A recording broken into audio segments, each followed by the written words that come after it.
digital camera, a printer, a battery pack, a portable carrying case, and a backup storage device. These components must be activated all together for the kits to be used to register voters. We repeat, the 5 missing laptops on their own cannot be used to register voters. The ongoing limited registration exercise allows agents of political parties to be present at all registration centers. Accredited observer groups and media personnel also have access to all registration centers across the country. Additionally, political parties receive both start of day and end of day reports, which the party agents cross-check against their individual records to ensure that at the end of each day, the total registered voters published by the Electoral Commission is not different from what the political parties collate at all the registration centers. The Commission has acknowledged errors made in specific infographics, that is, the infographics on the number of challenge cases. The Commission promptly corrected same. The infographics corrected did not relate to the actual number of registered voters per district and per region. The information provided on the actual number of registered voters per district and per region were corrected. It is important to highlight that to date, no political party has disputed the figures published by the Electoral Commission. This is because their records tally with that of the Commission.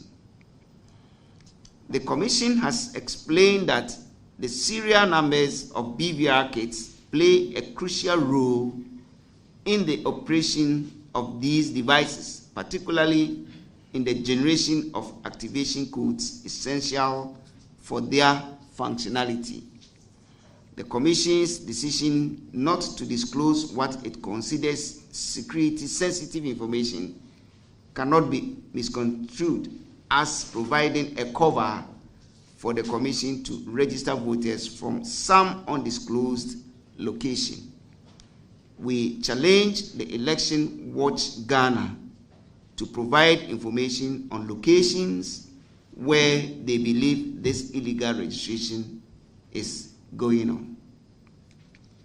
The Commission urges the political parties who are key stakeholders in the electoral process to publish their collated daily registration figures from all gazetted registration centers and inform the public if the figures published by the Commission do not reflect the number of voters registered at the gazetted registration centers where their agents are stationed. It is a well-known fact that as a result of the transparent processes put in place by the Commission at all registration centers nationwide, no entity, including the Commission, can add or take away from the figures recorded daily at all registration centers. There is therefore no iota of truth in the allegations made by Election Watch Ghana to the effect that the Commission is registering people in a secret location. We urge the public to discard them, and in conclusion, the Commission wishes to assure the general public that all political parties with agents at all gazetted registration centers receive daily start of day and end of day reports from the Commission. This enables agents cross-check their individual records with the Commission's end of day reports on a daily basis. The Commission provided the political parties with the 2023 voters register. The number of registered voters on the 2023 voters register is 17,913,072. All political parties are aware of this fact.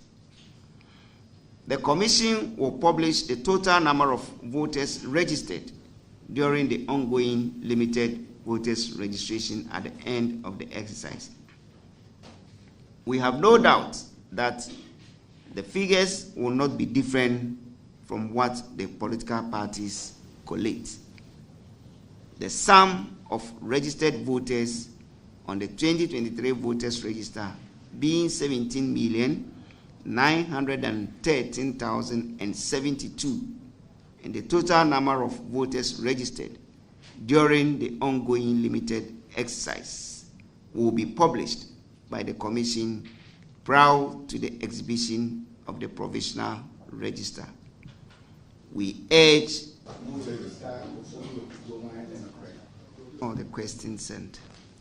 The first one that I would like to answer is the question on the registration centers.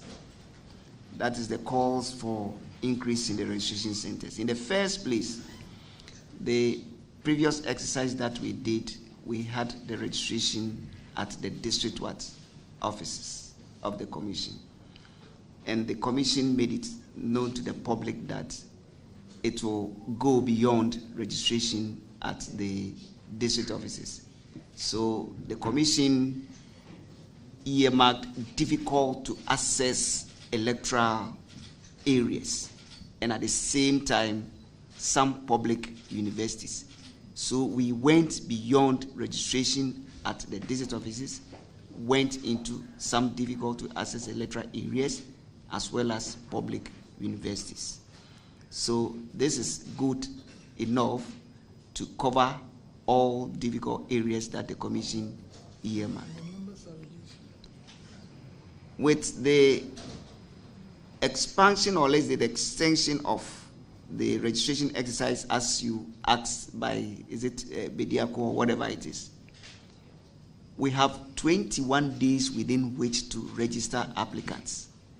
And in our briefing, we stated that with the first week, we actually had a lot of people in the queue registering. And we stated currently that if you go to some of the registration centers, you find out that it's something like a walk-in. We are not actually recording very high numbers in some of the registration places. So it is for 21 days, and if you go to most of the centers, you can actually see that the situation used not to be in the first week. So we don't actually think that at this time it is even feasible for anyone to call for an extension. Then someone also asked a question on the recruitment and was talking about some list also. What we know is that per the law, we are expected to give the names of the officials we intend to use for each exercise to the political parties 14 days.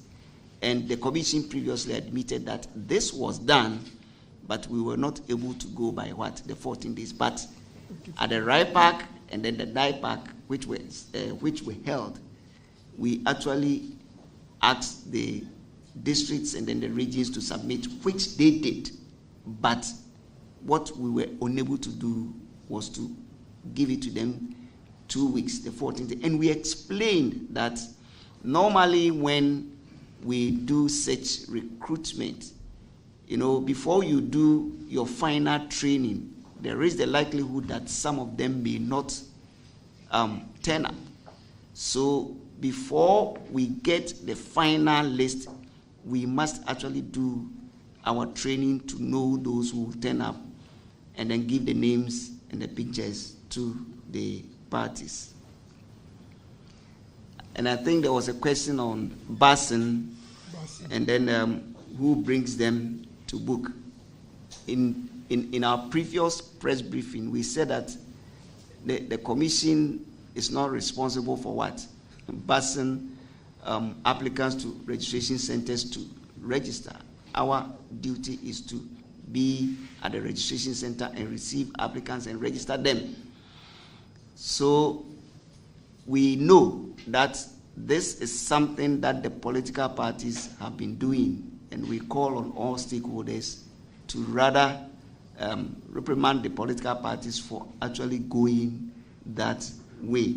However, the commission is actually doing its best by educating the general public on the issue of busing of applicants to the centers. Then there was a question on this Pusiga issue, which the lady was asking whether it is not an offense.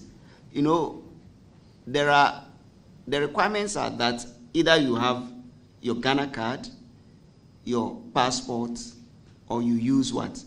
The guarantor system if you don't have the Ghana card or your passport.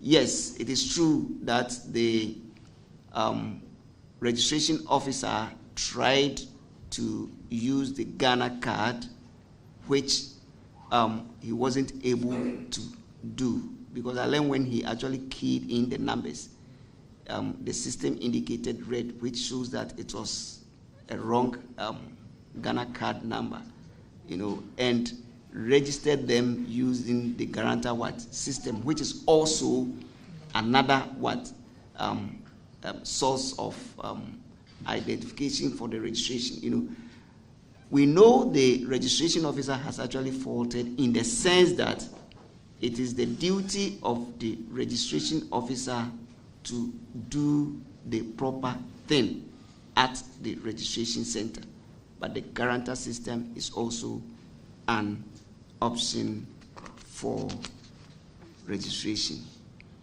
I think I can ask. Election watch. I think there was a question, Mr. Latin. Oh, the question sent. The first one that I would like to answer is the question on the registration centers. That is the calls for increase in the registration centers. In the first place, the previous exercise that we did, we had the registration at the district offices of the commission. And the commission made it known to the public that it will go beyond registration at the district offices. So the commission earmarked difficult to access electoral areas, and at the same time, some public universities. So we went beyond registration at the district offices, went into some difficult to access electoral areas, as well as public universities. So this is good enough to cover all difficult areas that the commission earmarked. With the expansion, or less the extension of the registration exercise, as you asked by, is it Bediako or whatever it is, we have 21 days within which to register applicants. And in our briefing, we stated that with the first week, we actually had a lot of people in the queue registering. And we stated currently that if you go to some of the registration centers, you find out that it's something like a walk-in. We are not actually recording very high numbers in some of the registration places. So it is for 21 days, and if you go to most of the centers, you can actually see that the situation used not to be in the first week.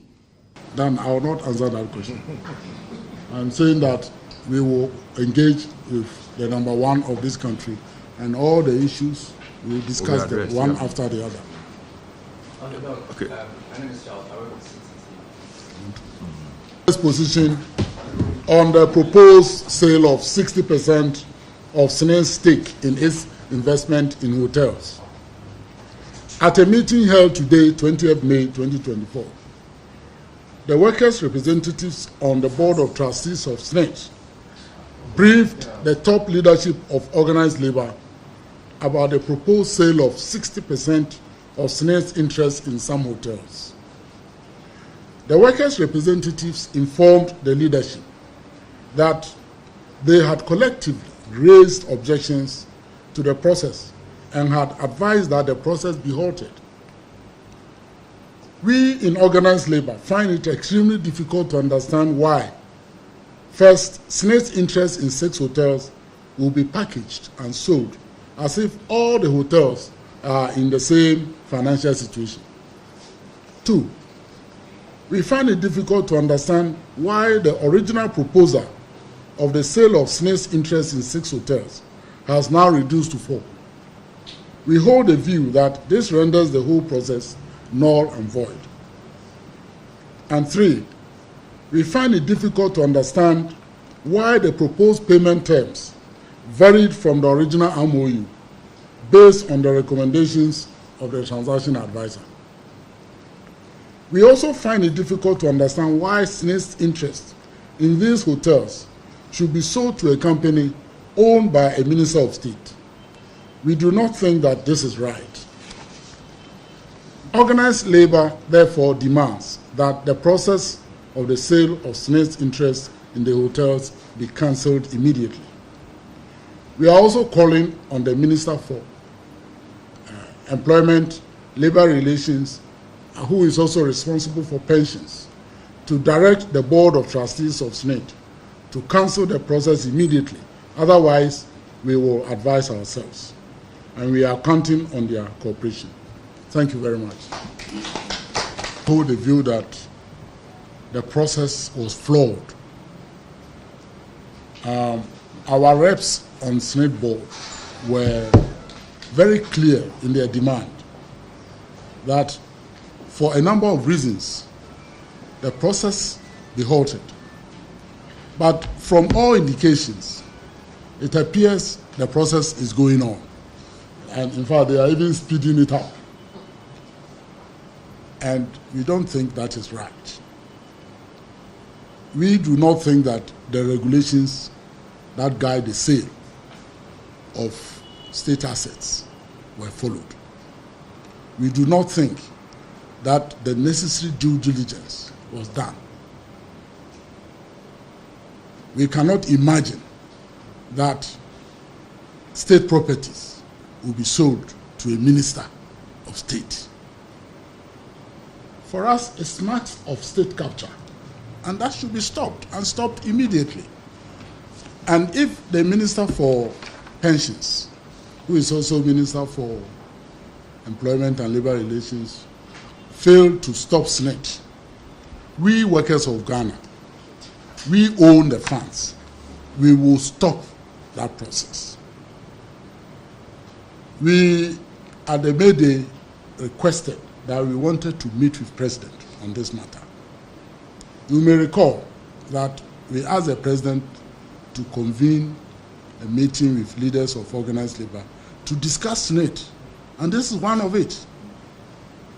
And our reps on the board of SNED had intimated that things were going on that require the meeting between President and the leadership, and we didn't want to bring this up in public.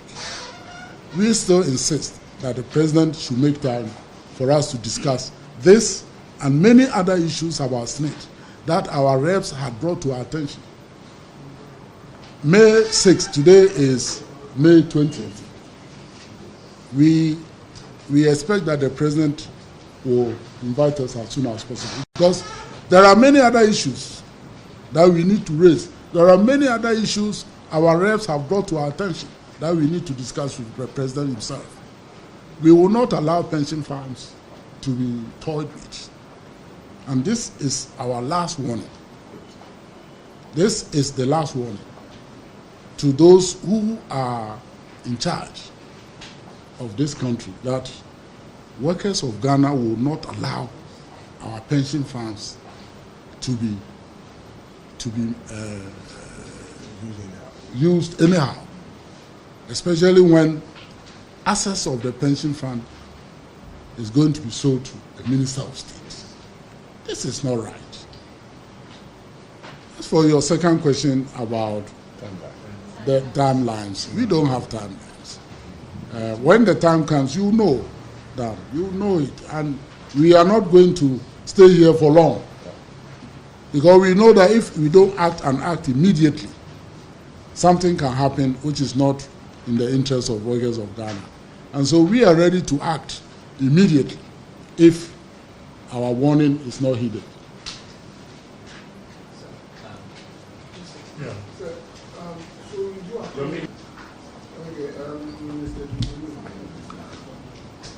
Should I go ahead? Yeah, thank you. We want government to know that these funds are not government funds. These funds are pension funds. And pensions are guided by the Act 766. We have investment guidelines under Act 766. And clearly, these guidelines have not been followed. Government should be aware that we will not allow them to play chaskele with our funds. Should they dare go ahead, it will be the mother of all strikes in Ghana. Thank you. Issues with that statement, and we have outlined our issues in our statement. We don't agree with that assertion. We think proper due diligence was not done. And we, as the major stakeholders for pension funds, we must not sit idle. And I repeat, our pension funds are used for chaskele. We will not allow it. We are not happy with the due diligence that was done. And that's why we are calling that it should be cancelled immediately.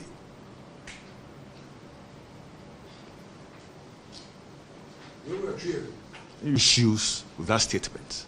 The MPP will shift the focus of economic policy away from taxation to production. So we are going to move away from taxation to production. From taxation to production. The MP. What has happened? If monies which should not be paid have been paid, 12 million is not small money, my sister. It's not small money. And we are taxing people. In fact, we are moving the country from taxation to robbery instead of to production that we were promised. Now we are robbing everybody. Even your money that you are using to pay them, they tax you on it. So this is robbery. We are robbing people and use it this way. I can't get it. MPP will shift the focus of economic policy away from taxation to production. So we are going to move away from taxation to production. What has happened? If monies which should not be paid have been paid, 12 million is not small money, my sister. It's not small money. And we are taxing people. In fact, we are moving the country from taxation to robbery instead of to production that we were promised. Now we are robbing everybody. Even your money that you are using to pay them, they tax you on it. So this is robbery. We are robbing people and use it this way. I can't get it. When we are supposed to be celebrating workers, we are celebrating a new tax imposed on them. And already there's a litany of complaints about the implementation. I've heard complaints of transfers of under 100 cedis being subject to tax contrary to the law. And I've heard others say that they sent 1,000 cedis and paid no additional tax. Clearly, the Ghana Revenue Authority and those responsible for this tax were not ready for its implementation. What is the difference between the ordinary thief and a political thief?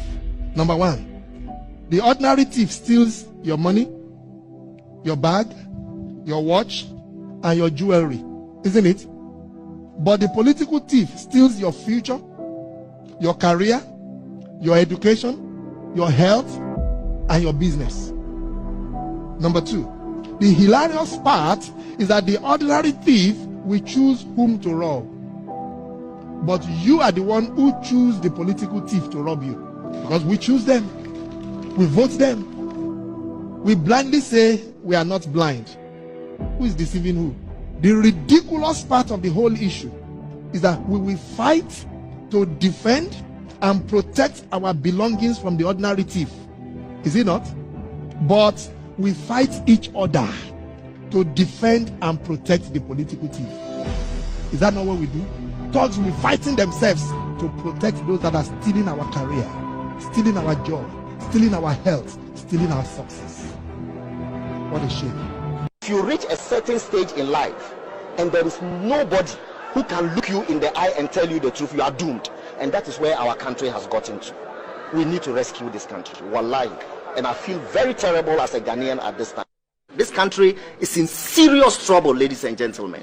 We are in serious trouble. We need to rescue this country, ladies and gentlemen.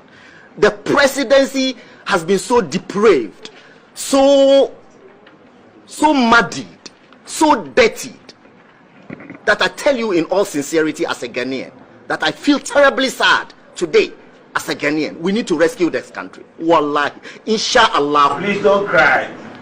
We shall rescue our country. Government is broke, government is broke. The people are spending billions to go inside the government that is broke. Have you ever seen a minister who resigned because government is broke before? Government has no money. Have you ever seen a governor who said, ladies and gentlemen, when I was elected, I thought the government had money. Now I discover government has no money, I resign. Have you ever seen it? Government has no money, but they are bringing money out at election time. Where is that money coming from? So they are lying. What is happening is that there are two types of wicked people in government. Type 1, they eat current money. Any money they find in government, they will eat it. They are wicked about that one. There is type 2. Type 2, they eat current money and future money. They will say, my term will end next year. When I leave, how will I eat money? Let me borrow money now and borrow money of the future and eat it now.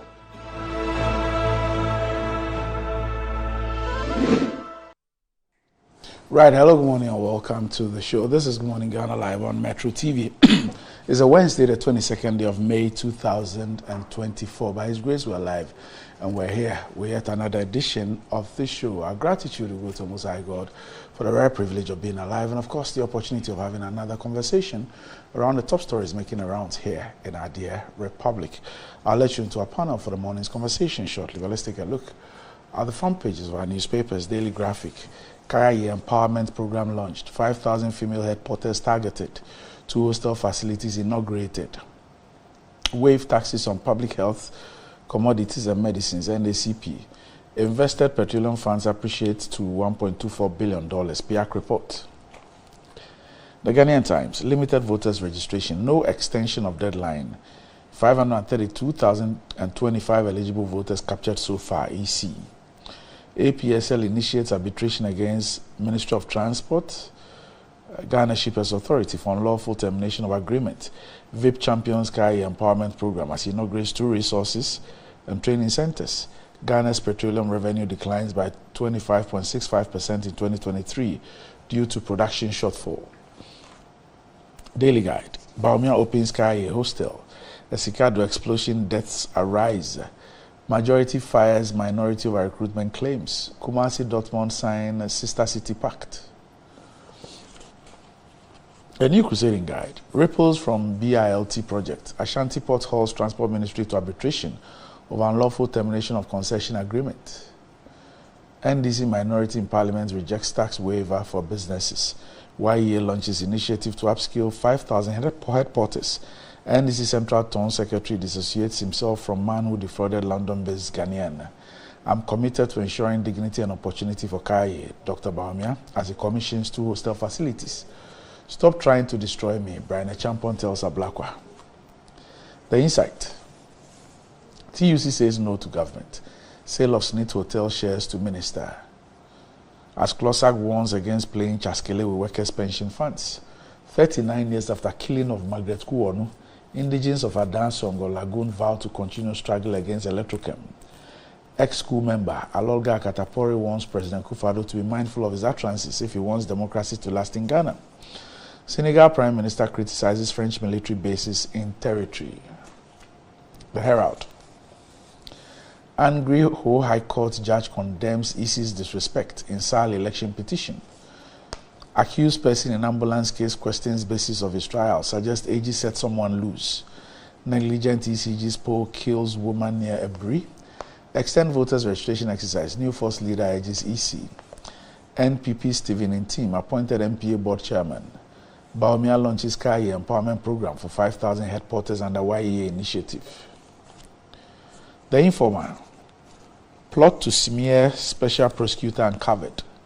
We are proud of you. Chief extols Bawumia. Alleged partiality. Mahama drags Akufo-Addo EC to Christian Council. Minority calls for probe into Garrett project. Tackling Ghana's waste menace. Upper West gets treatment plan. Zoomlion commended as Bawumia promises jobs. The Inquisitor. Operation Get Special Prosecutor out.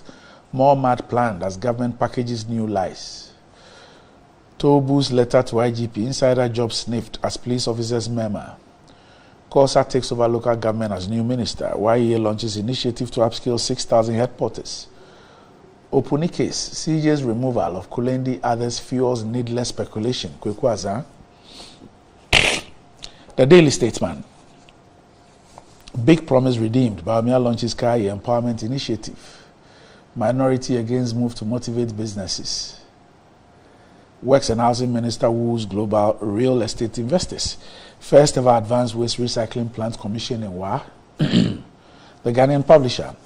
APSL drags Ghana to international arbitration, demands $3.6 billion damages. Bawumia fulfills Kaya promise, applauds Natoshi for support. Majority refutes minorities' unfounded allegations. In Kranza South, NPP wants NDC MP over attacks. The Accra Times. Backbone task MPs put aside personal agenda, act in the best interest of Ghana. Afenyo Markin are to force in lock horns over recall of Parliament. Not the MP pays up medical bills for mothers and children at Amfega Catholic Hospital. IGP dragged to Parliament over surge in political influence recruitment. Jinapo calls on world leaders to increase forest finance. The Custodian. Government fulfills promise to Kaya as Bawumia opens hostel and skills training program for headquarters. Majority rubbishes NDC's claim on recruitment slots. Bawumia opens Zoomlion's ordinary cop in Upper West. Stop destroying me and Rock City, Brian Achampon slams Ablakwa. The New Finder. Interest hits 30 to 47% on loans for businesses, Bank of Ghana report. NHIA, NIA to issue Ghana cards to 6.3 million children. Kaya skills training centers commissioned. Oil production drops by 23 million barrels in 4 years. Daily Post. Will repair the damage done to the economy. Mahama assures clergy. Put up or shut up. Atu Forcing tells Interior Minister to put out NDC names. Nursing training Alawa. Bawumia is a certified liar. Joyce Bauer Mokhtari. And there's a quote on the top right corner of the Daily Post. It reads, "The greatest want of the world is the want of men. Men who will not be bought or sold. Men who in their inmost souls are true and honest. Men who do not fear to call sin by its right name. Men whose conscience is as true to duty as a needle to the pole. Men who will stand for the right, though the heavens fall." And this is a quote by Ellen G. White, and it's on the front page of the Daily Post. We'll be back shortly.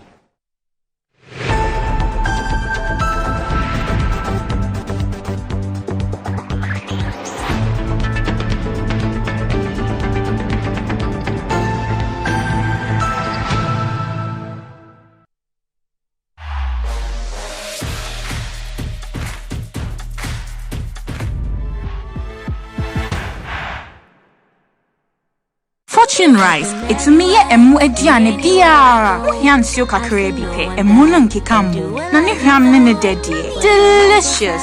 Said your mama tie no pepepe. Ye the Fortune emopa abedwaso. Ghana mo a ede. Ma emu eduane nyina. FDA aje ejedi nkrato yatum. Anti-cavity, gum protection, brighter teeth, and fresh breath. I'm a fair missy way. The patch of Bantama. Matias. That's a cycle. The the smile, the fresh breath. Me Gidi say we use Kel 360 toothpaste. Some kind. Kel 360 toothpaste. Yes, Kia. Kel 360 toothpaste. It's a gum protector. Onim jom kasa. Ile ko saying. Kel 360 did the work. It's cool mint. Gives me fresh breath and your confidence booster. You will see so feeling to when you know Kel 360 toothpaste. Happy smile. Kel 360 toothpaste, anti-cavity, gum protection, brighter teeth, and fresh breath. Kel, happy smile. This advert is FDA approved. Customer.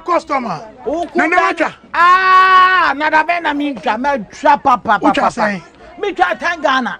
10 Ghana. 10 Ghana cedis. Na no dia, say na obenya. 10 Ghana cedis no. Me dia. Me di 54,000 Ghana cedis. 54,000. 540 million. Here. Bia the one na me twa me di e skasa e. Here. Ene na giga kika ade tena we. Tena wa boki. Draw no na asase no. Mami me volume.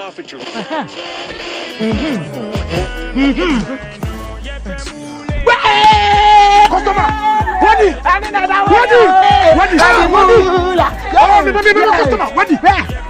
One of our daily lucky winners. Dial *946# to play now. Or you can also play online at www.gamepackgames.com. Game Park is regulated by the National Lottery Authority.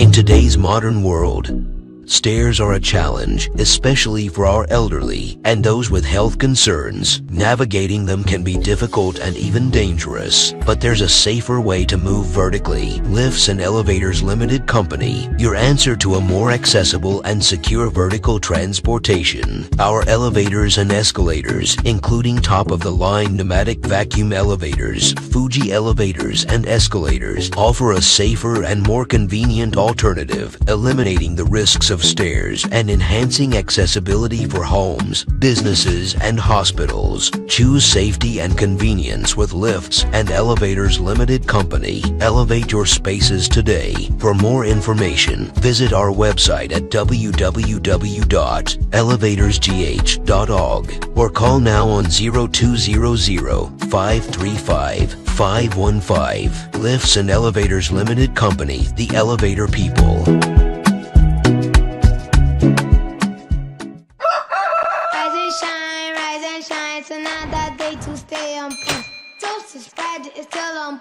Watches Friday all day long. Still on point, yes, it's still on point. It's still on point. Watches Friday, it's still on point. For your bread, it's creamy. For your toast, it's still on point. It's yummy, delicious. It's still on point. Still on point, yes, it's still on point. It's still on point. Still on point, yes, it's still on point. It's still on point. For your toast, it's still on point. It's still on point. Watches Friday. Fortune Spread, delicious, creamy, and always on point. This advert is FDA approved. We are back, bringing you the latest lineup from Betway. Betway starts strong with their front two, with Free Play Friday and Swipe Bet. In the middle, you've got all the control with Cash Out and Build a Bet. Plus, with Win Boost, you can boost your sports bet. At the back, they have Smart Picks and the partial daily jackpot. You always get way more with Betway. This advert has been vetted and approved by the Gaming Commission of Ghana. Bet responsibly. No under 18. Terms and conditions apply. Betway. Get way more. Welcome to elbow.com.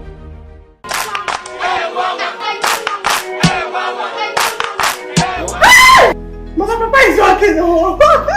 Bar Herbal Hospital. Specialists in every kind of bone disease.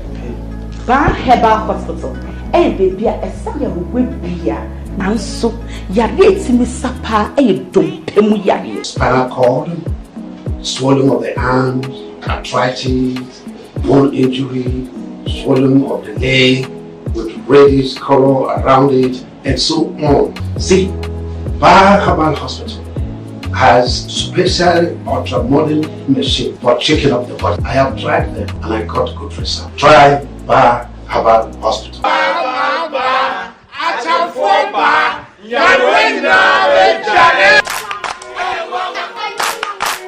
Fortune Rice, it's me emu ediane biara. Yancio kakre bi pe, emu no nkeka mu. Na ne hwam ne ne dedie. Delicious. Said your mom tie no pepepe. Ye the Fortune emopa abedwaso. Ghana mo a ede. Ma emu eduane nyina. FDA aje ejidie nkratoɔ yatum.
Right, welcome back to the show. If you just joined us, this is Good Morning Ghana live on Metro TV.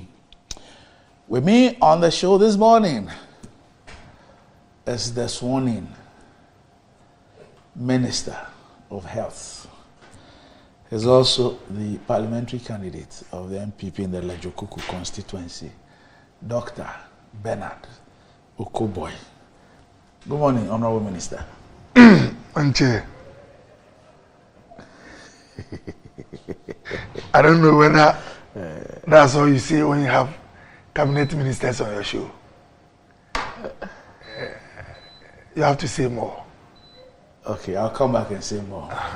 Also with me on the show this morning is the Member of Parliament for the Tamale North constituency, Alhaji Al-Hassan Suwaidi. You know, Alhaji, good morning. Good morning, boss. I hope you are well.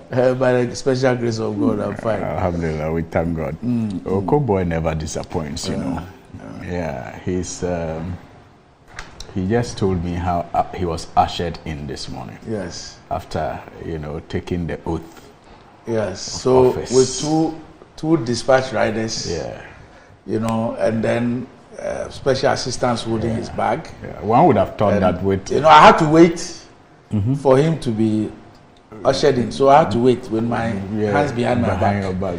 To wait for the minister to be brought into the studio before...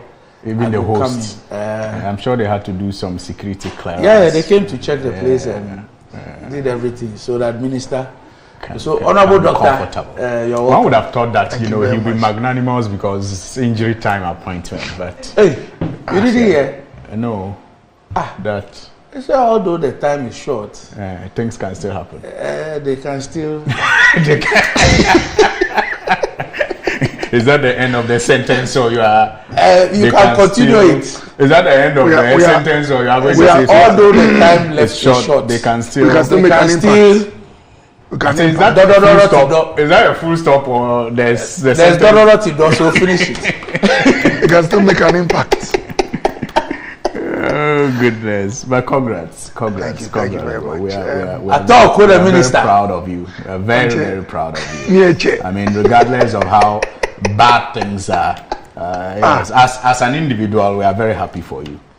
But you know, I mean, you know that things are not pleasant. You know, you are very... yesterday, somebody has made an observation. Yeah. Yesterday, he sent me a text, and he asked if whether I realized that from the time you were nominated, you know, after your vetting, have I realized after your vetting, you have stopped wearing your bow tie? No, the African print bow tie. Yeah. Have I realized that? I said, it's not come to my attention. So when I saw you this morning, you were looking out for it. Then I realized that last week too, he didn't wear it. Yes.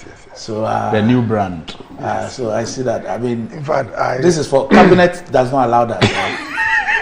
Because the last person who wore bow ties to cabinet was sacked. Oh, really? Yeah. The former energy minister. You know, he's also bow tie. So that's why you have taken yourself. The training is that you should not be predictable as a cabinet minister. As a cabinet minister, you must not be predictable. Where is that training done? Wait, when you become one, you get to know. Where is that?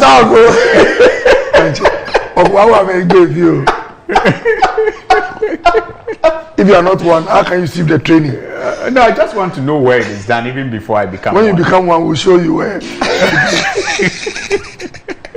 It's on a need-to-know basis. Of course. Okay. So it's a pleasure. It's a pleasure to be on the same show with a member of the opposition, and to accord him all these privileges. The opportunity of sitting with the cabinet minister. It's a privilege for me to actually sit with a cabinet minister. Wow. Yes. Thank you for drawing my attention. Yeah. You're a big man. So if you're looking for a toothpaste for the entire family, well, the recommended family toothpaste is Care 360 toothpaste. It's approved by the Food and Drugs Authority. Care 360 toothpaste provides you and your family with all-round dental protection throughout the day with freshness. Care 360 toothpaste is good for kids, children, and adults. Let your family be a proud family when they step out by constantly using Care 360 toothpaste. Care 360 toothpaste brightens your teeth, prevents cavity, and with its cool mint, gives you fresh breath throughout the day and protects the gum from decaying. For consistency and quality, use Care 360 toothpaste. Care 360 toothpaste is another product from Samara Company Limited, producers of Sasso. It's available in all supermarkets, malls, and provision shops. Call Samara Company on 02468 64798. Care 360 toothpaste, happy smile. And enjoying the fruits of your labor is as important as enjoying the mansions of your labor. The pains of climbing the stairs when not exercising could be challenging, irrespective of your age. But worry no more. Lift and elevators have got you covered with the best portable American pneumatic vacuum elevators on the market today. It's a simple self-supported elevator for both homes and offices, and guess what? You can lift your goods too. Wheelchairs can fit in, and they come in 3 custom-made models. It is affordable and can be installed within 3 days. Visit Lift and Elevators at Sakuman or just call them on 0200 535-515 or send a mail to elevatorsgh@gmail.com for consultations and the best solutions in easy vertical movement. How are you? Yes, sir. The Ghana Police Service has filed an injunction application at the High Court to prevent Ghanaian actress Yvonne Nelson from holding a planned demonstration against erratic power supply dubbed the Dumso Must Stop Vigil. This legal move follows a request by the Accra Regional Police Command for the organizers to change the protest venue, which has been scheduled for Saturday, May 25, 2024. Yvonne Nelson, who previously organized a similar protest in 2015, argues that intermittent power cuts, locally known as Dumso, are adversely affecting her business. In compliance with legal requirements, she and her team met with the Ghana Police Service to notify them of the intended protest. During this meeting, the police opposed the proposed route, particularly the planned endpoint at Revolution Square, citing its proximity to Jubilee House, a designated security zone. Additionally, the police raised concerns about the protest ending at midnight. Despite these objections, the protest organizers maintained that the endpoint was sufficiently distant from Jubilee House and that the planned end time did not pose any issues. Consequently, the police, citing the Public Order Act, has filed an application to stop the demonstration. The High Court has scheduled a hearing for this case on May 24, 2024. But organizers say they will contest the injunction. And Selom Dramani Dramado stated that the group is prepared to challenge the injunction in court. We will not accept any application by the police expert. We will disregard it and treat it with utter contempt. If the court respects and listens to them and a decision is taken, you don't really have a choice. But it's good. You said it's on notice. So you're going to defend in court. You're going to argue in court. That will be on 24th May. So it's Friday. Actress Yvonne Nelson, yes, she organized a similar one in 2015. Okay. So it appears that these things won't stop. It looks like it's a template. Yeah, but should that be the case? In 2015, it was held at night with lanterns and all lanterns, that. Yes, okay. Yes, and they went all the way. I mean, they used that stretch of road from the Accra Mall area all the way to University of Ghana and other areas. But let me say good morning to our viewers and good morning to the very good people of the Tamale North constituency. It's always a pleasure to be on this set. And to our cabinet minister. Yes, of course. I mean, before I am denied the privilege of being on the same set with him. There are two policemen. Yes, but he was more useful to me as CEO of National Health Insurance Authority. I don't know how useful he will be at the Ministry of Health. I started intimidating all of us. It's as if he's telling us that, hey. They chop posts. Anyway. Forget about my phone number. But now when you call him, somebody will pick the phone. Yeah, and say he's in a meeting. So those who are, the constants who have been calling him for Momo, unless he gives you a different number. Anyway, running back, I don't think that some of these things cast a very good image for the Ghana Police Service. We are told that they are supposed to be our friends. The police, we are told, is your friend. But this grandstanding and posturing, especially when people want to, engage in their democratic rights, tend to, cast a very bad image for the police service. And I want to believe that it also has to do with the attitude or posture of the government. Because really and truly, when you engage the police, they are not that unfriendly and unreasonable. And we all know what the law is when it comes to demonstrations. I mean, yes, the understanding initially was that demonstrators only had to inform the police. You did not really need permission. In fact, that's what the law, as we understand, that's the position of the law. You don't need permission. You are to inform the police. But you see, yes, you are to notify them. But a Supreme Court ruling that had to do with the planned demonstration of the police behave in this manner. Look, what is with the Jubilee House, around the Jubilee House, that demonstrators have always had to struggle, especially under this regime, to terminate or begin their demonstrations at that place? What is with it? And that is why, Randy, on other matters, I have said that the president and his government seem to be operating with a palace mindset.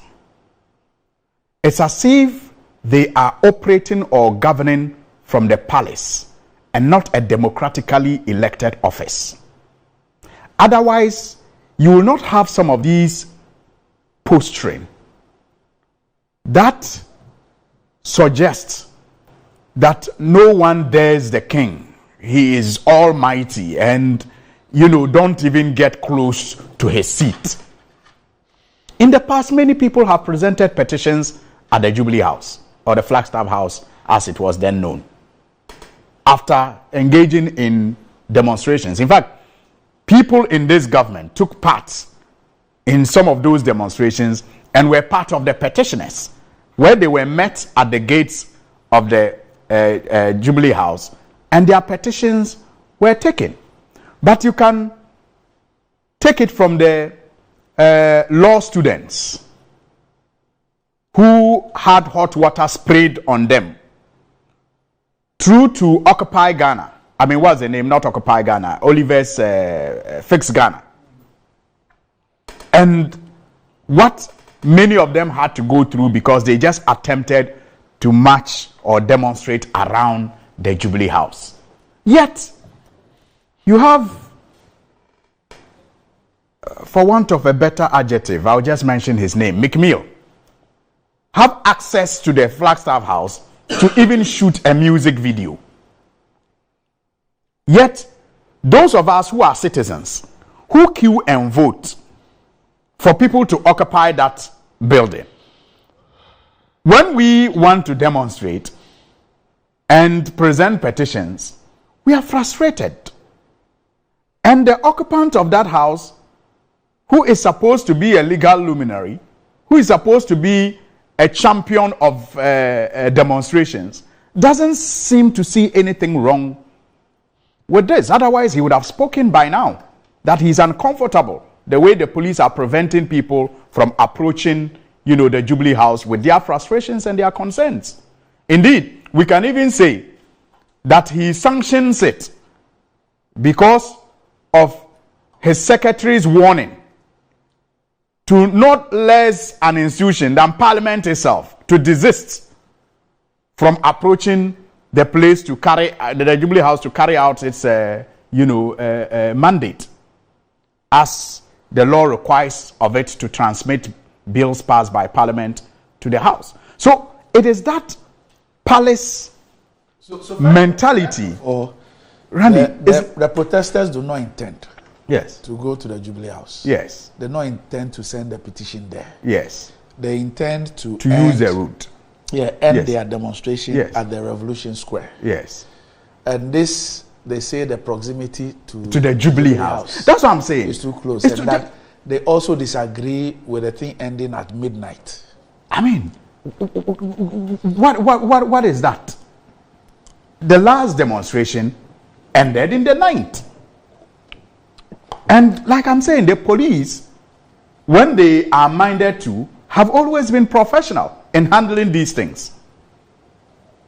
Except when you have a situation perhaps where, even though it is not that obvious, but there are some, underhand dealings or some unseen hands behind the scenes, trying to direct the process. Because I don't see how harmful this demonstration is, whether it ends at midnight or whether they even decide to terminate at the gate of the Jubilee House.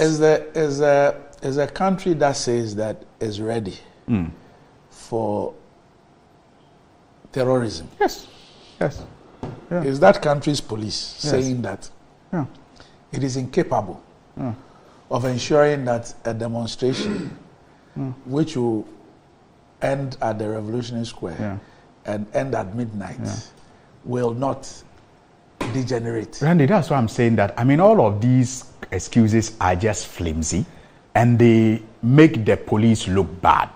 And the men and women in the police service, who I believe are professionals, must reflect on some of these decisions that tend to tarnish the image of the police institution. Like I've said, they have always acted professionally when they are minded to in managing even worse situations than demonstrations. It's been cited in the middle of a residential area. Yes. A residential and commercial area. And so that is why I'm becoming increasingly uncomfortable that the Jubilee House is used as excuse every time to frustrate people who want to exercise their democratic right of engaging in a demonstration or what's the distance between Jubilee a match or protest and Afrikiko? What's the distance? Jubilee House and Afrikiko. I don't think it's up to 200 meters. You know the place? Afrikiko. You don't know Afrikiko. You don't know Afrikiko. I'm not too sure. Ministers don't roam around that area. No, for the purpose of Cabinet this discussion, ministers. he doesn't know. I don't think it's 200 meters. So not 50 from the wall. Yes, from the wall. Anyway, it's only a street. I was looking at it from the entrance. It's only a street. Yes, it's only a street. And yet, look at the activities and massing up of people that happen at Afrikiko, and it's not a security threat. In fact, people that you don't even know, because in the night, the kind of people who come there, you don't know them. They all come to party and all that. It's not a security threat to the Jubilee House, but people that you can identify, who have come to you to inform you of their intention to demonstrate. Giving you their routes. And they have given you their routes. And you have a responsibility. I mean, to even match with them. And yet you think that it's so. I'm saying that from the students who demonstrated because of their issues with the law school, who had to be sprayed with hot water, to the Fix Ghana demonstrators, and the frustrations that all these people have been taken through every time they have attempted to demonstrate. The frustrations they have been taken through by the police. It does not help the image of the police, and the police must begin to reflect on some of these things and not to allow the palace mindset that we have at the Jubilee House derail them from their professional conduct. I think it is a shame that anybody will seek to frustrate this demonstration organized by Yvonne Nelson, especially when I believe those who are behind this frustration were one time, promoters of her demonstration. It is a big shame, and people must bow their heads in shame. Godwin Adujitamaklu. Yeah. It says, I have opposed these applications for injunction to demonstrate, and in all of the affidavit in support, the police cites terrorism just to play on the emotional keyboards of judges. Judges are human beings and definitely will be scared of same. They don't bring security assessment reports for judges to evaluate. It's pathetic.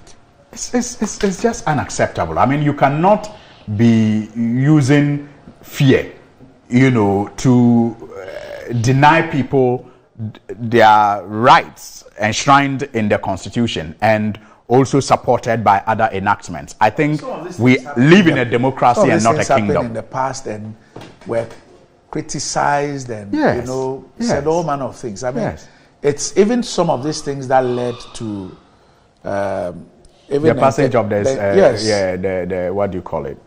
The Public Order Act and all those things, and then we still. That's why I'm saying that it is a shame that the occupant of that Jubilee House, who is a champion of demonstrations himself, at least so he claims, and a human rights activist, at least so he claims, and a legal luminary, doesn't see anything wrong with this because he has never, said anything, and we know that he has been very vociferous in the past in condemning some of these actions and attempts to frustrate people from demonstrating. So today, if he is the occupant of that place and that place is used as reason to frustrate people when they attempt to demonstrate, you will expect that he will at least show the way and give a direction as to why that should not be used to frustrate people from engaging in their civic duties as protected and enshrined in the Constitution. But unfortunately, it's a shame that he sits unconcerned, and I believe because of what even the Secretary wrote to Parliament, that he actually sanctions such behavior, because the mentality in the Jubilee House is that of a palace mindset and not a guided by constitution and the tenets of democracy, unfortunately. So, Dr. Kowe, before I hear you, I'm sure you know a gentleman called Prince Derrick Adjei. Yeah, I know him. So he says, congratulations to my good friend and brother, Manche Okoboy, on his appointment as health minister. I am waiting for the completion and commissioning of the La General Hospital to avoid a demonstration led by his good friend and brother. Full stop. No, greetings to him. Papa Gbo ya support le o na twi. Me sawa. Alenoko. Ni bi wa fi. So, Doc, Prince Derrick Adjei, special greetings to him. I've been fired a warning this morning. Yeah. Mrs. Una Mahama. She says no gun today. So who speak English? She's lived in Accra all her life. Doc, today I want to speak English. So let me flow. I should add in my CV that I am the first to sit on with the latest cabinet minister. I think it's a good one. That is true. I nearly forgot. Look, La General, I had a meeting with the contractor building the La General some few months ago. I'm happy to say that the momentum has... months ago, your capacity as what? The rep of the president. Then. Okay. Rep. Don't let me show how I got to know a rep exists. Don't let me show my source. Add education for a particular source. That is a vehicle to use. So I'll stop here. Doc, I met the team and made them aware that we're not happy with the pace of work. The good news is that... Is it the contractors? Clarify something for me. If it's the contractors, are you talking about the original contractors or it's been awarded to a new... No, it's the original. The original contractors? Yes. Apparently... So we are going by the original plan? No, they have to... The one the president commissioned, what we were showed, is that what they are doing? No, but I don't know whether the next time I come, I can give you all the designs. What we are building is as fit for purpose as the previous one. No, you don't get what I'm saying. I'm saying that the scope, the design. The hospital was commissioned. We were shown. Yeah, absolutely. What the hospital, everything, and the president commissioned it with billboards and all that. So I'm asking whether that is exactly what is being built. Look, I mean, before I answer the question, I've heard people who speak to a different design with the thinking. But is there a different design? Is there a new design? I think I have to, because your show is a global show, I have to check. Okay. But all I can say is that... So this is this is the original design. In fact, like I said, let me get the designs. This is what the president commissioned. Yes. This is where he cut the soul for. And what I've seen is not, like I said, I want to be exact. Okay. And because of that, let me hold my fire. But the project, as we speak, cost about, I think about 50 million euros or so. But this one we're told was going to cost what? About 200? Yes. Yes, so that's what happened. Something. Yes, that's what I said. Let me get. So what is being built now is about a quarter of the value. Oh, Doc, even the figure I'm giving you, I'm being careful. Okay. Let me get you all the documents. Just as I try to get you exact figures on the nurses and all that. I have a lot more questions on that. So you... Absolutely. So the last time we sat with the contractors, the project is one that will be very fit for purpose. It's going to have accommodation quarters, which the previous facility didn't have. It's going to have modern theaters, OPD and all that. I am happy with the pace of work. In fact, when I met them and even, I'll not use the word threaten, but mentioned that we will not hesitate to recommend termination. Doc, they doubled their workforce if Prince checks on them by threefold. When the last time there were about 80 workers. So I asked them, what is the maximum number of workers that will ensure that you work at optimal capacity, full force. It's about 200. So I asked the contractors. And in order to show us that they are very serious, they actually have replaced their country manager.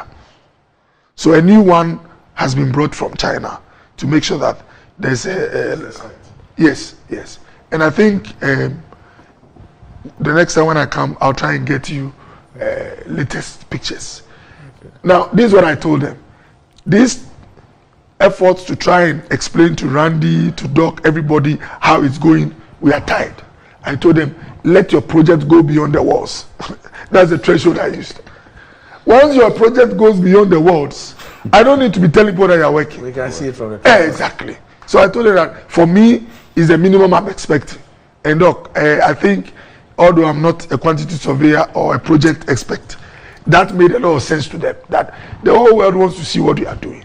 And fortunately for you, or unfortunately, you have the previous wall still standing. So once you are caught up in the foundation or whatever, nobody cares what you are doing. So Doc, Prince should take heart. I have prioritized that project. I've prioritized the minister has prioritized the project. Can you repeat that again? The minister has prioritized. The minister for the sector has prioritized the large general project. Yeah. Yes.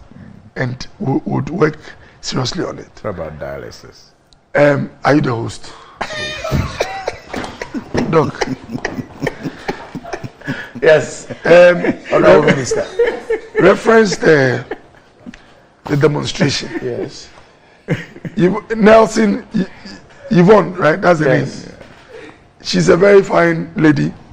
I know that she's not a politician, and I honestly believe that the last time when she had the demonstration on Dumsor, she did it not because she wanted to satisfy any politician. I believe she did it because, Doc, she was struggling when it came to access to electricity. I believe it was. Although you all joined. Oh, Doc, I mean, we were with her in spirit. You joined physically. You want me to show you the pictures and videos? I know you want to show pictures of my people. Okay. It's not necessary. I wasn't there physically, but I was with her in spirit. And Doc, today, if Yvonne wants to go on a demonstration, I think it's her civil right. As for the police, as a country, we have moved on with our laws. We've tested the law. This ex parte trick, which was used in the past to frustrate activities, I think the position of the Supreme Court is now clear. That go on notice. Yes, exactly. So, Doc, I believe the police is a law-abiding institution. If they want to go to the court, any ex parte move will not stand. They've gone on notice. Exactly. The case will be heard on the 24th. Absolutely. That's Doc, Friday. Yes. Doc, as for... The demonstration is fixed for Saturday. Yes. You see this talk by Sweeney that there's a palace mentality and all that. Sweeney, you are it's like a footballer who has become coach, complaining about a player who is wasting time because someone touched him. And the game is about to finish. Doc, there are some normal shenanigans and tricks. It's part of the game. Oh, Manche. You are a footballer. The goalkeeper is wasting time. You are complaining to every. I wait for you. You know what I mean? So, once the police is applying a procedure which is permitted within the law, I urge. Why a policeman? There's an intruder here. Now, I'm not talking about comrades or allied forces. I'm talking about recognized. Is running for president. Yeah. Oh, okay. Oh, but then I think it's not announced his bid. Then, yes. Oh, really? Oh, then His Excellency, let me apologize to Bernard Mona. They say intruder. You have announced the name of the intruder. A serial demonstrator. That's right. I'm sure that is what has brought him here. And I'll urge Yvonne not to encourage Bernard Mona and the rest to join. Oh, why? Because once they join, our attitude towards the demonstration will change. Oh. Because the way I'm speaking, I am very sympathetic to her. Okay. But if I see Bernard Mona, I'll become antagonistic. Why? So, Doc, I would like to urge... I don't understand why you become antagonistic when Bernard joins. We had many NPP members joining her the last time. Doc, on a very serious note, yes, I have said it on your show. I'll repeat it. Availability of electricity is one of the key factors that can make or unmake a government. And whether Suhuyini will accept it or not, Dumsor was a critical factor in John Mahame's very significant defeat at the 2016 elections. I agree.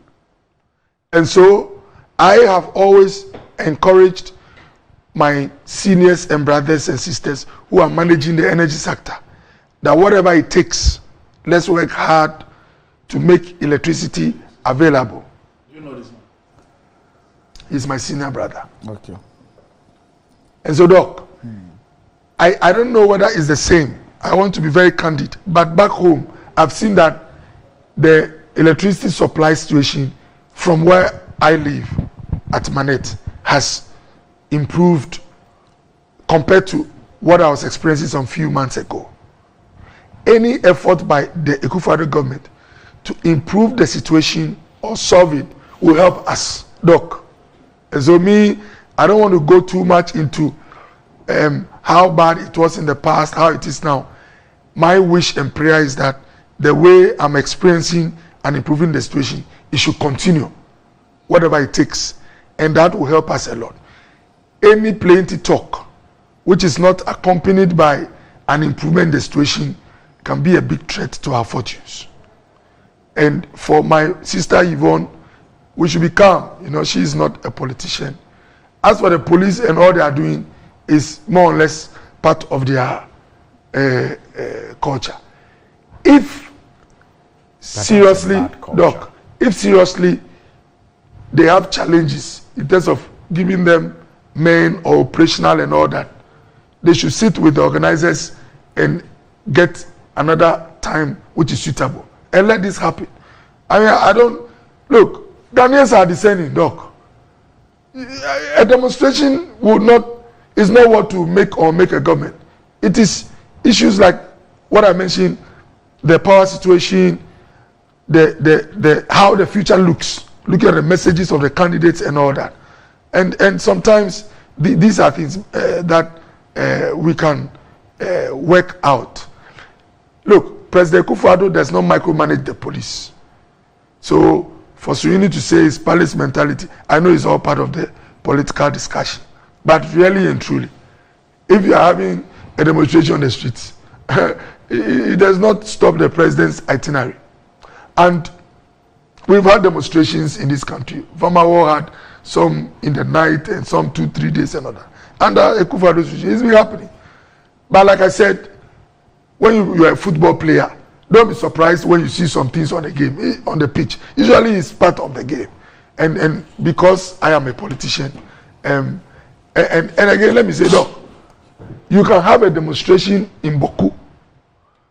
If it's for an hour and you have a petition, the impact can be made strongly when that your petition doesn't get to Jubilee House. You know what I mean? It is the message and the signal you send. It is the organization. It is the stakeholders, the coalition you build. You know, so I think over the past few years, I saw some trend which raised tension. I spoke about it here. It's not necessary. When a demonstrator says, I want to finish here by force, I want this gentleman to receive my letter, like we had the BOG, and it just raises the tension. It's not necessary. Look, if you want to demonstrate against, let's say, the police, if IGP doesn't come for the petition, even if a constable comes for it, the world will know that you are not happy with the police.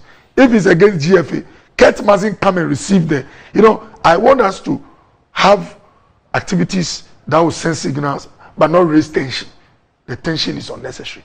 This is the only country we have. Let's work with authorities. No police can stop Yvonne from doing a demonstration. The worst that can happen is that let's go to court, let's look at the date. But if she wants it to happen, I know it's going to happen. And there must be objectives. I'm not the one to tell her what the objectives should be. But to be candid, Doc, if the objective was that the power station was bad, my beautiful sister should know that things are improving. So I'll find the opportunity to speak to her. I know your production team will have her number. I'll speak to her. She's someone that I have a lot of respect for, someone that I admire. Hey, G, you're fine. So we'll talk to her.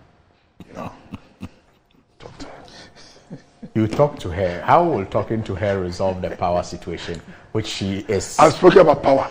Now we are working to improve on it. But she's a citizen. If a cabinet minister cannot talk to her, who talks to her?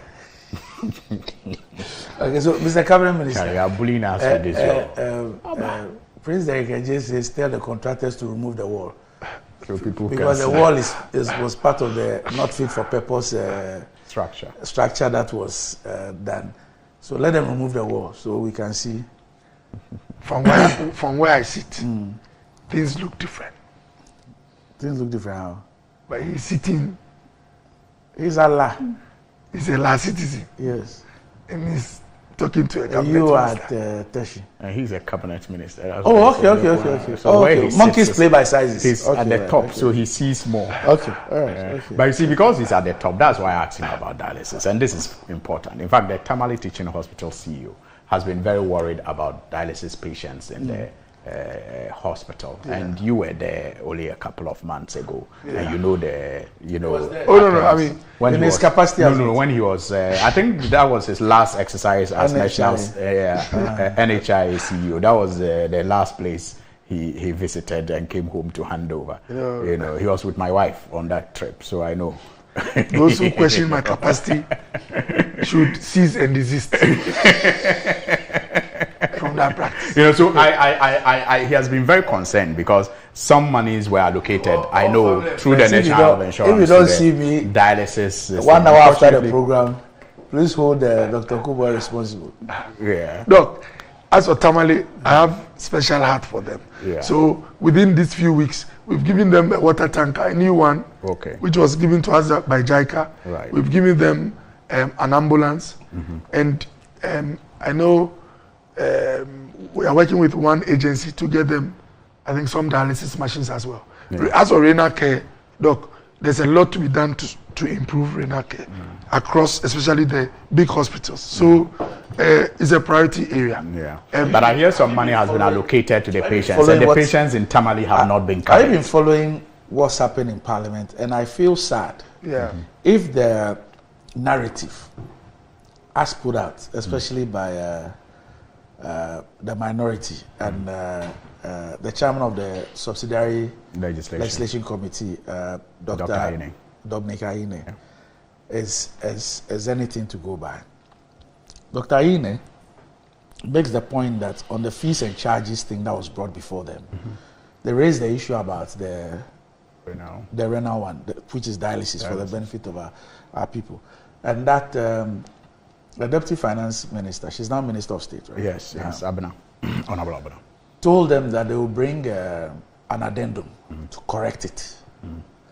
And it's on the basis of that they approve the thing to go. The thing goes to the plenary, is approved, the addendum doesn't come. The charges for renal or dialysis has been increased.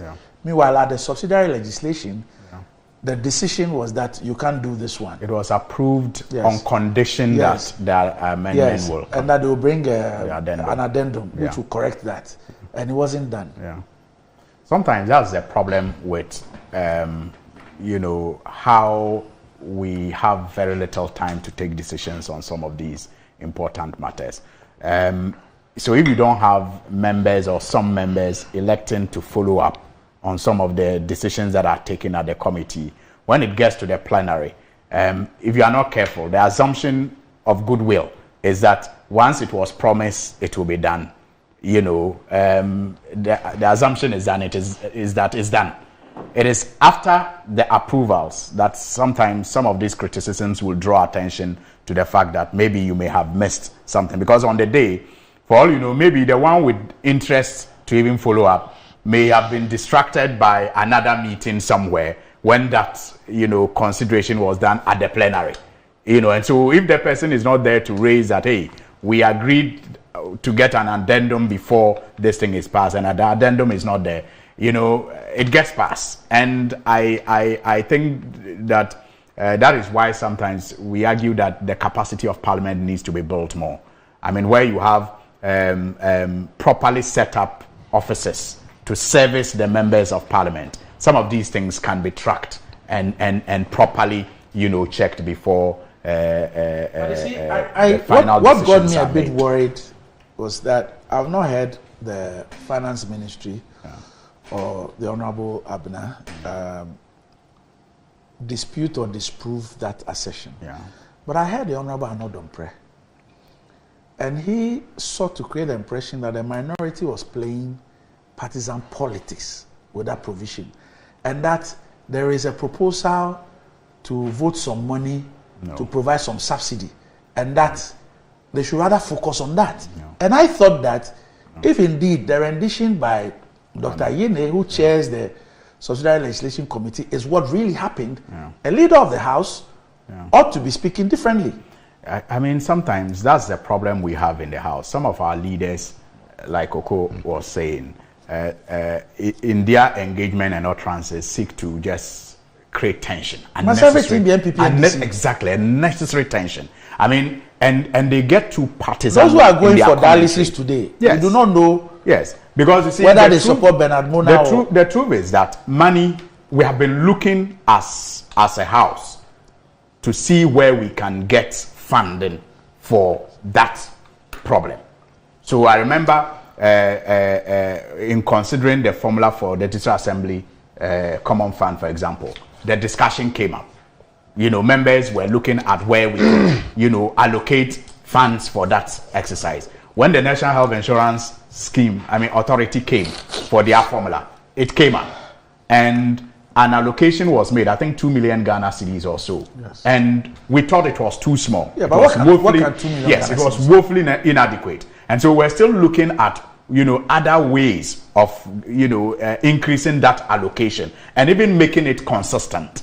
And that discussion was ongoing, but it had nothing to do with the fees and charges. The fact that we are looking for funds to help patients does not mean that you can increase the rates that patients pay.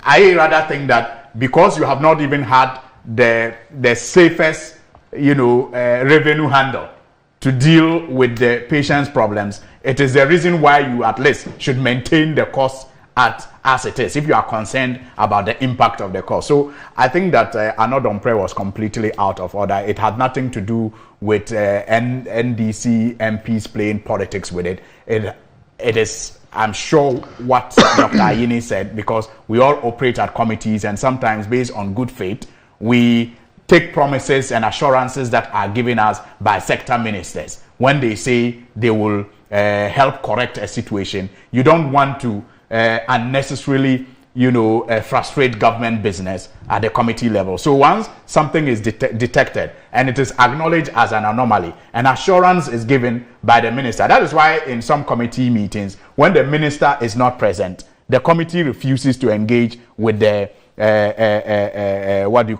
the chief directors and public servants who represent the minister, because there are certain assurances you want to take from the minister. And because we also have an assurance committee, when they don't live up to expectation, they are referred to the assurance committee to be dealt with. And that is why I want to trust what Dr. Ayine said, that it was on good faith that they agreed to approve at the committee level,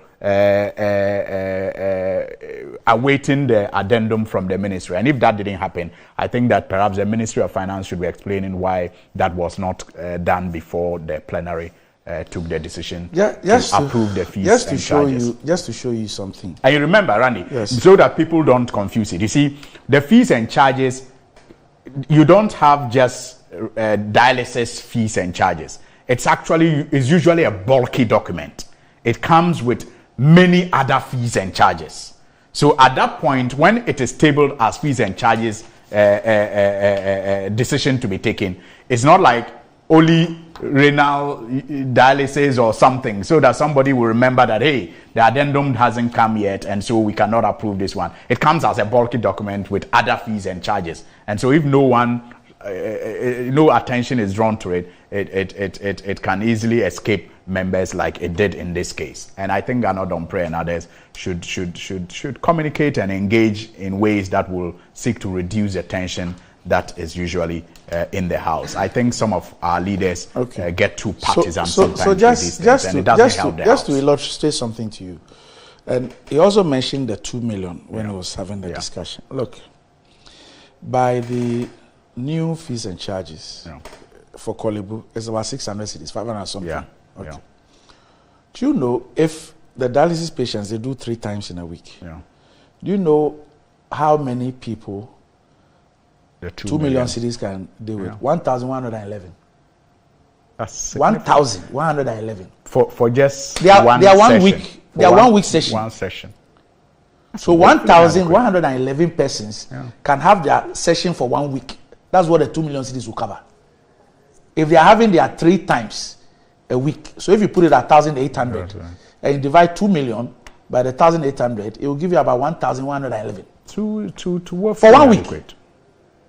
We all agreed at the committee of the whole that it was woefully inadequate, and there was a need for us to find other. So 1 week. So when there's a discussion in Parliament about helping with dialysis and things, you cannot be speaking in the range of 2 million and all those things. That's just you know. Meanwhile, there are private companies that are doing more than that. That have decided that they will spend their profits to help these persons. And then when it comes to the state, the place can be closed for 19 people to die. And the private people who have earned their own money, like the First Sky Group, they have earned their own money.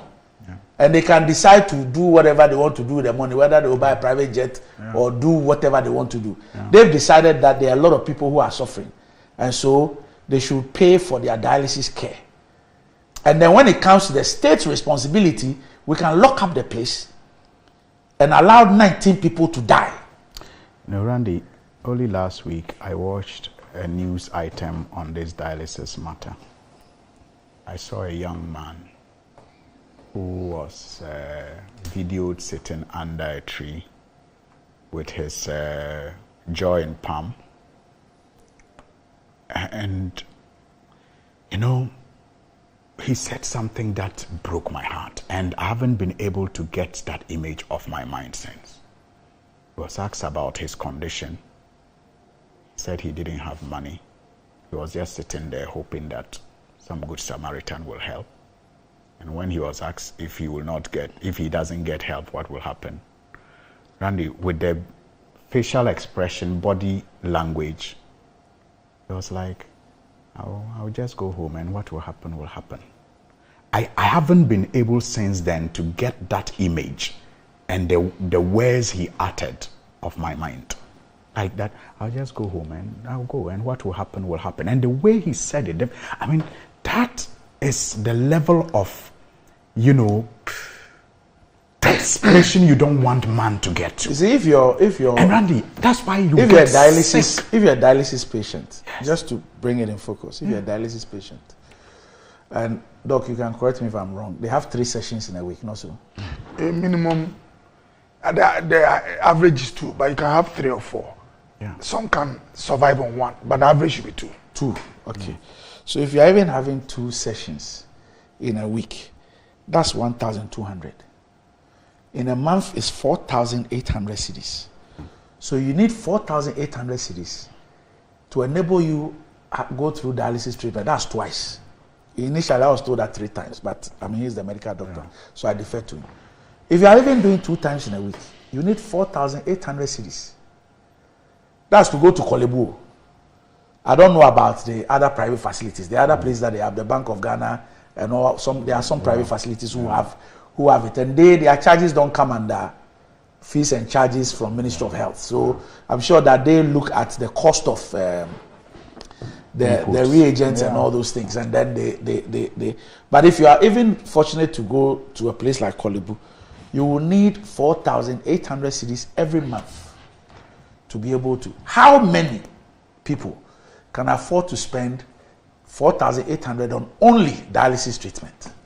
Randy, if I could just finish with it. You see, Randy, as I was saying before you came in, that is why, when we talk about the waste around us, it is not just talked to gain political power. It's not just talk to make another party look bad. Randy, look at this conversation we are having. And yet, when politicians raise the amounts of money that are wasted, like in the case of Paul Ogu, you have heard what has happened. The amounts of money paid, millions of dollars for no work done. SkyTrain, $2 million. Motorway, $8 million. Cathedral, millions of dollars, without anything to show. And you have problems like this, that we are looking all around us in the budget of institutions and in the state budget to find funds for. We have to understand that these conversations about wastage, about just dashing dollars or millions of dollars in these dubious contracts, actually lead to loss of lives. That's why I remember I think it was President Mahama who said corruption is mass murder. It leads to people dying because funds that could have been used to improve institutions and the service of those institutions just end up in private pockets. So when we have these conversations about, this contract, this deal is bad, this state is ripped off. Yes, we are politicians and we seek to, get votes to win elections. But that should not always be the end. The conversations must lead to reforms. It must lead to decisions that will stop such mismanagement from continuing. $11 million there, $10 million there, $2 million there. SkyTrain, Motorway, Paul Ogu, you name them. And we have nothing to show. And yet you have dialysis patients who will just say they are going home and what will happen will happen. And all we can give them as a state is 2 million Ghana cedis from National Health Insurance Authority. I mean, are we really a nation with conscience? Sometimes I can't just understand why we are able to live with ourselves with some of these things happening around us. It's unfortunate. Yeah, Doc. Yes. I mean, if on an individual level, just like myself, he has a lot of compassion and pity for people when they suffer, I'll grant him on an individual level. But Ghana as a state, and forgive me for saying, but governments as entities over the years, they have not had this compassion. And so, from Nkrumah's time up to now, you let me make it Fourth Republic. All those who have had kidney issues, when Kufuor was president, Rawlings was president, Mama was president, they had to either die or find people to help them. Nobody cared about them. That's the kind of state we have. The issues came up recently for two reasons. A lot of people don't know. It's because First Sky, being a compassionate enterprise, their management and board decided that they will support all those who go for dialysis at Korle Bu. And Doc, when COVID hit, because of challenges with performance of the company, the payments didn't go as they used to do. That is where those who used to get the service, because the payments were not going, the department started having challenges and either had to make them pay. Those who were receiving help from First Sky had to either pay or find other sources to get care. That's where the issue came up, and then the nation started discuss. But had it not been for the challenges that maybe you should double check your information. Yeah. Just double check it. Oh, all right. But because I have contrary information. Okay. So just double check it. All right. But the fact is that First Sky supported the department. They still do. Yes. They made me aware, I talk about Manager Kolebu, that during the COVID period, some of the reimbursements that First Sky used to do, there were some disruptions. But the point I want to make, even without going into all the details, I'm grateful to Mr. Sedi Kutoji. Yes, Kutoji, for all the support. But many Ghanaians didn't know that a corporate body was paying for dialysis for individuals. Now, Doc, immediately we get trapped in, money has been paid for, nothing done, but people are dying. I don't want to go into monies that were paid into people some years ago when kidney people were suffering. But how does this conversation help kidney patients? That's my focus. It is to bring some of the real issues that we have to address now. I was the one who mooted this idea of some fund from health insurance for chronic diseases which are not in our package. I called it the Peripheral Diseases Fund when I was CEO. When we went to Parliament for approval, we met the health committee. The health committee told me that I should be careful not to be trying to solve all of Ghana's problem from health insurance, and that it is the work of the ministry to sit down and find, as a matter of policy, how to support kidney patients. So I'm very happy that this health committee, when they were receiving the budget, gave this allocation, Doc. But we want sustainable financing. As a nation, can we have sustainable financing for kidney care? Yes. You have that discussion with me here. Exactly. Yes. Why have we not had it, Doc? One of the places that must come together, we must put pressure on, is Parliament. And let me show you why. Parliament will tell you, but health insurance has money. Why should we give you another source of funding? Or why should we allocate some money? Health insurance has had money from Rawlings to now. But those who drafted the package had fears from their calculations that when you put the cost of kidney care in certain conditions like cancer treatment, it can let the fund go down. Doc, if that is their fear. But we're always improving it. The medicine list and the ailment list keeps changing. Yes. So my point is that Parliament should have a conversation where either they would make specifics, an amendment to the health insurance bill, and say that this bill, all allocations to it, the act, all allocations to this organization should not be touched by any finance minister or finance ministry. And I mentioned that here.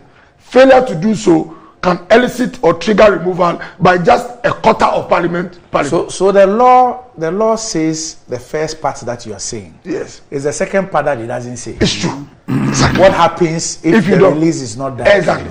And because even if the release were done 60 days or 90 days, yes, and it was done, we won't have a problem. Doc, yes. I'm adding the second one because this law or provision has shown to be only on paper, but very impotent. Because it's difficult to get the 2/3. Yes. Even if you give this law all the medicines on the market for performance, it still cannot perform. It's impotent. Mr. Cabinet Minister. No, this is an impotent law. It's midweek, so it's okay. And we have, we have a duty to help this law to work. And that is one rendition. If we stop our politics and come together so that every money comes to health insurance, irrespective of the regime, then health insurance may or is likely to be the position to pay for all kidney care in the country. That's one, Doc. The second one, I'm happy Suyini mentioned that the bills, fees and charges of Kolebu was put together with all others. That's how it's done. I said, Doc, but is it not possible to say that because we have given this particular issue priority, we as Parliament are calling or bringing the matter to the Fees and Charges Committee as a single item. Does the law bar it? It does not. No. But in this case, what I read Dr. Ine say was that at the committee, we flagged this issue.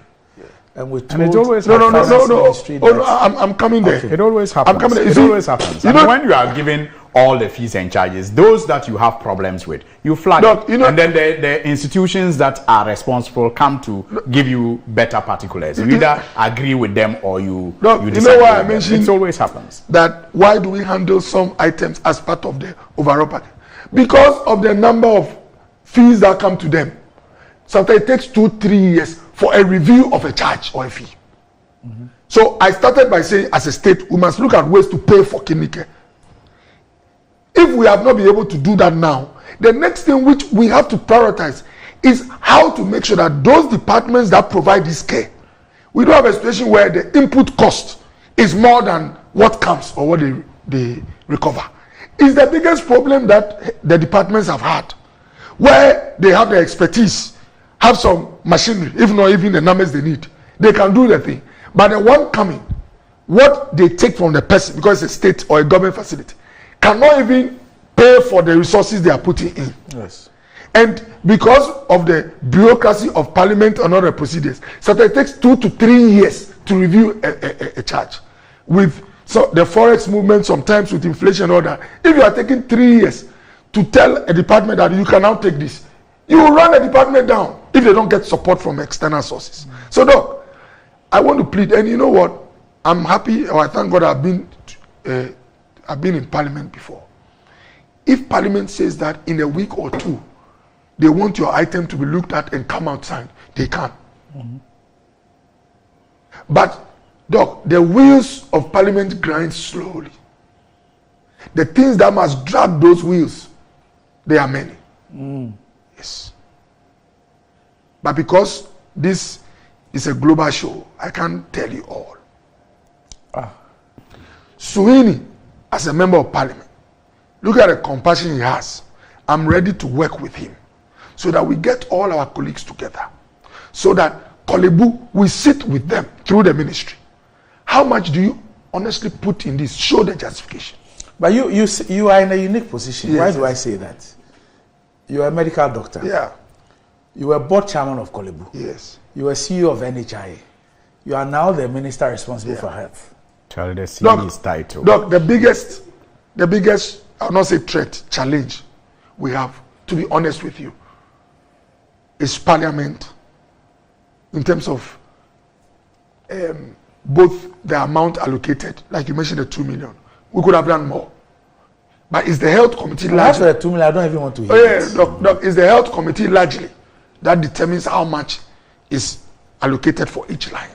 So if the health committee in Parliament has said that, look, we want you to allocate 8 million, 8 million could have been done.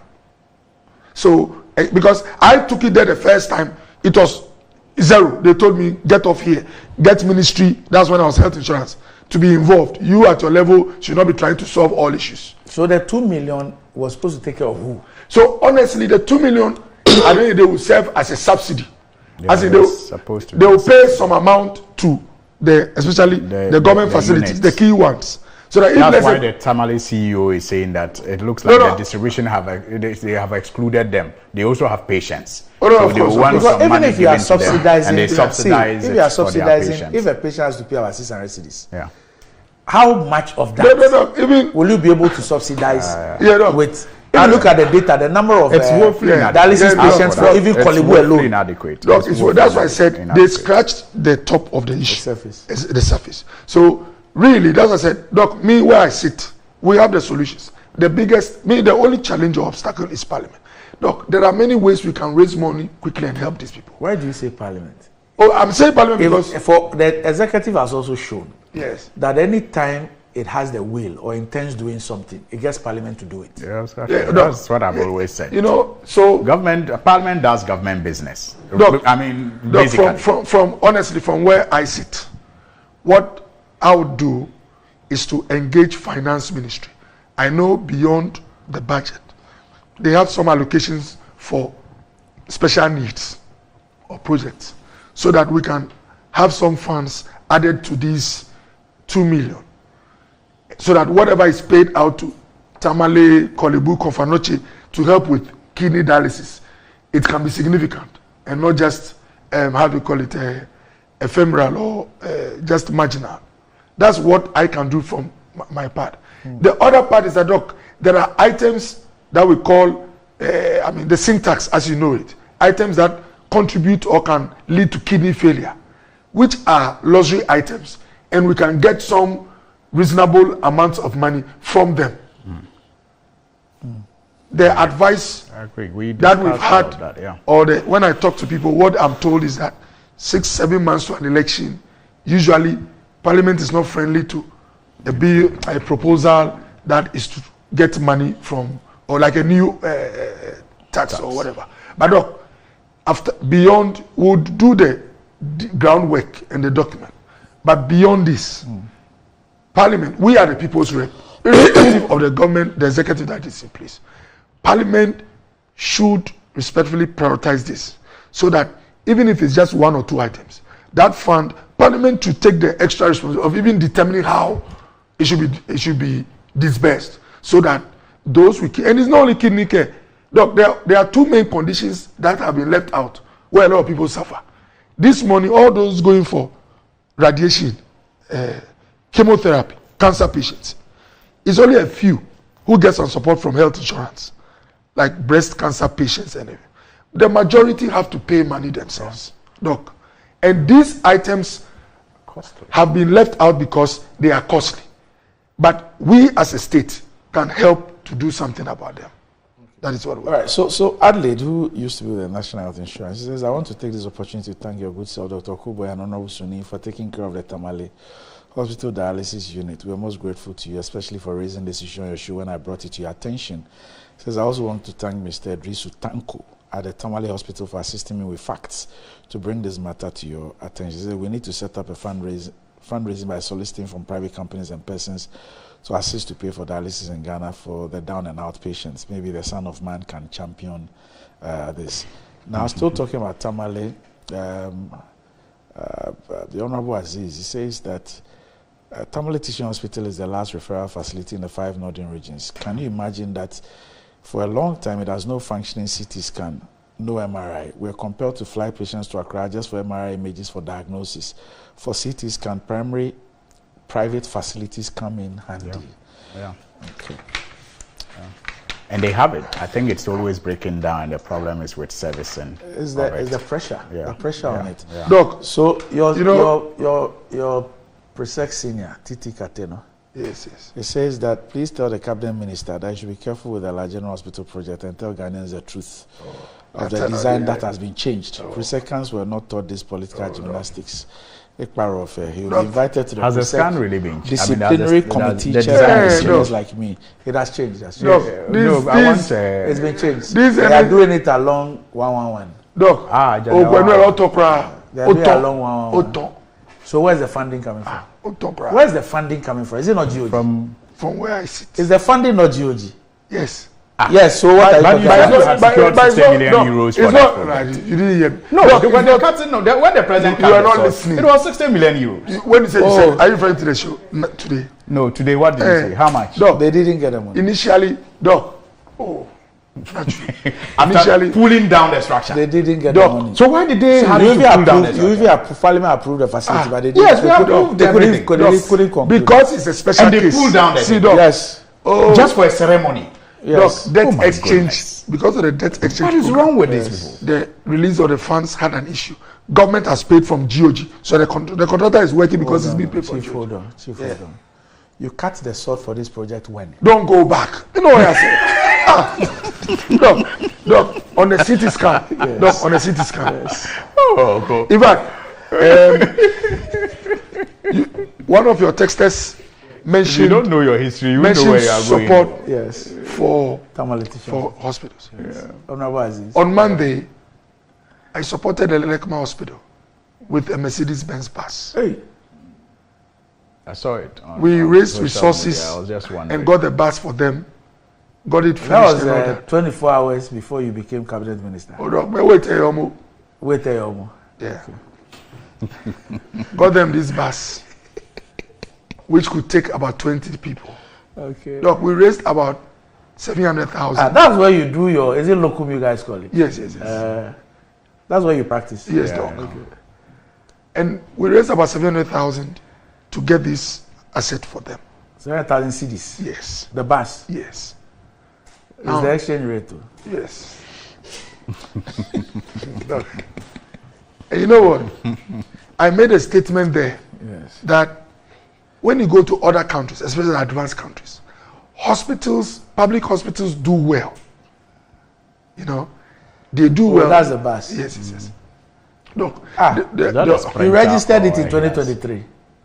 Look, in Kenya, wait to but this donation was 2 days ago.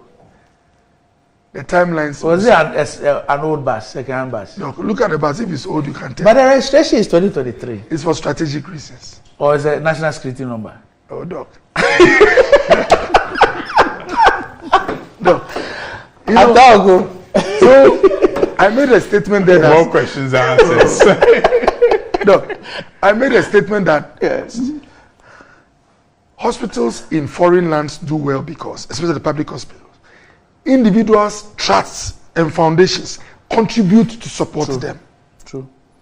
And I actually told a story of one well-to-do Ghanaian. I got a call that night, who was rushed to a particular hospital some years ago, and they had issue with oxygen. And he was conscious and asked them how much they needed to get the oxygen. I mean, needed about 1,005 then. He was willing to give them 15,000. But it was too late. Not possible. So, look, the problem with Ghana is that, or Africa sometimes, that we look at public organizations or institutions as that of the state. We don't do anything at all to support them. So I made a statement there that I was going to help Lekma Hospital to establish an endowment fund. I'm working with a few people to set it up. I will not be the one to determine how it will be dispersed. I'm just looking for a correct structure, have some, and then support them with seed funds. To do with it. Exactly, Doc. Yeah. And if we do this for Tamale Teaching Hospital, for all the hospitals, even if the state is limited in some way fiscally, they will be liquid enough to give us the care that we need. And I know Prince Derek J and Kateno, they should get ready for the General Hospital Endowment Fund. One of the things that engenders such things is also when people see that government is not wasteful. That's true. Yeah, that's true. That's actually the problem. Look, sometimes we must show the way. You know, I don't disagree with you. Yes, like these are the things I do, helping get an ambulance for the conduit. I do those so that when you tell others come on board, you know, they can follow. And as a country, at any point in time, we might have 1 or 2 state officials whose conduct might discourage us. But we must live above. The only thing is that now we can't say 1 or 2, but it's okay. Let's move on. Today is the birthday of a very good friend of mine. He's a brother, actually. And when I mention his name, most people who know him won't know it is him. And only a few people have a picture of his. His name is Mr. Michael Mahama. Oh, yeah. Yeah. Have you ever heard of his name? Yeah. No. Yeah. But most people don't even know he's Michael. Yeah, they know his energy. That's all. Most people know him as energy. Energy. Yeah. That's the younger brother of Mr. Ibrahim Mahama. Today is Energy's birthday. Yeah, his name is Michael Mahama. He's always a submarine operator. Yeah. He operates in the shadows. People don't even have a picture of him. Yeah, he operates in the shadows. Okay, all right. Okay, so happy birthday to you, Energy. Happy birthday. And Energy should be 51 birthday. today. Okay. Yeah, he should be 51 today. Okay. So happy 51st birthday Big to bro, you. happy birthday to you. Energy. God bless you. We'll be back shortly.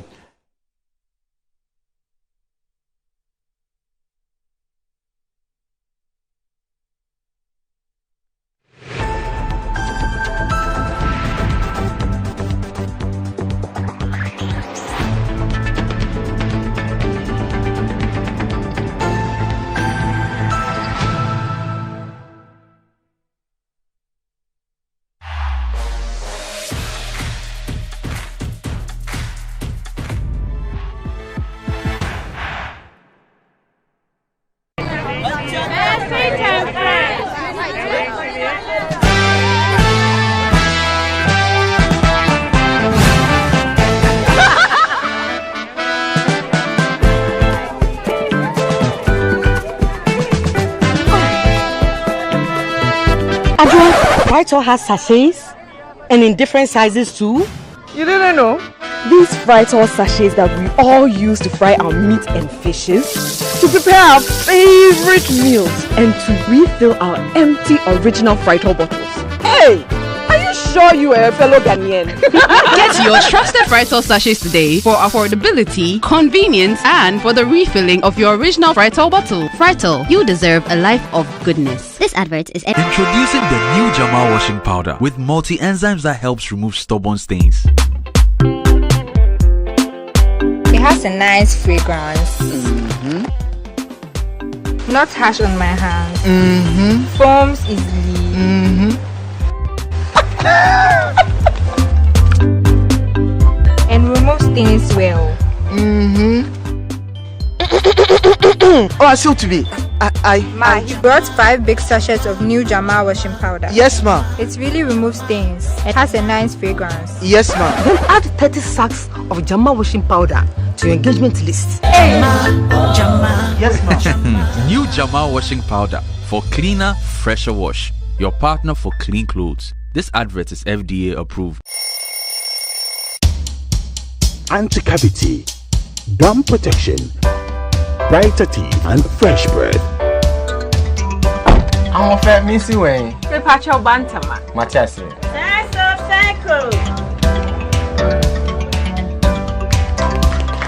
It's her smile. The fresh breath. Me, Jidi said we used to Kel 360 toothpaste. Kel 360 toothpaste. That's Kia. Kel 360 toothpaste. It's a gum protector. Kel 360 did the way. It's cool mint. Gives me fresh breath and your confidence booster.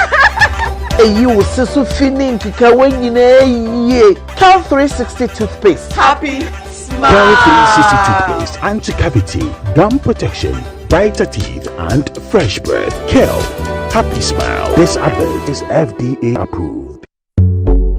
In today's modern world, stairs are a challenge, especially for our elderly and those with health concerns. Navigating them can be difficult and even dangerous, but there's a safer way to move vertically. Lifts and Elevators Limited Company, your answer to a more accessible and secure vertical transportation. Our elevators and escalators, including top-of-the-line pneumatic vacuum elevators, Fuji elevators and escalators, offer a safer and more convenient alternative, eliminating the risks of stairs and enhancing accessibility for homes, businesses, and hospitals. Choose safety and convenience with Lifts and Elevators Limited Company. Elevate your spaces today. For more information, visit our website at www.elevatorsgh.org or call now on 0200-535-515. Lifts and Elevators Limited Company, the elevator people.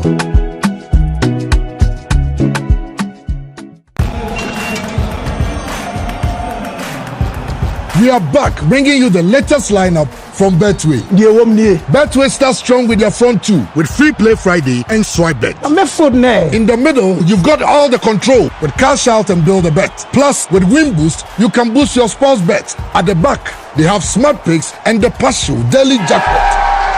You always get way more with Betway. This advert has been vetted and approved by the Gaming Commission of Ghana. Bet responsibly. No under 18. Terms and conditions apply. Betway. Get way more. Rice. It's me emu ediane biara. Yansio kakre bipe. Emu no nkikamu. Na ne hwam ne dedie. Delicious. Said your mama tie no pepepe. Ya the fortune emopa abedwaso. Ghana mo a ede. Ma emu eduane nyina. FDA aje ejedi nkratoa yatum.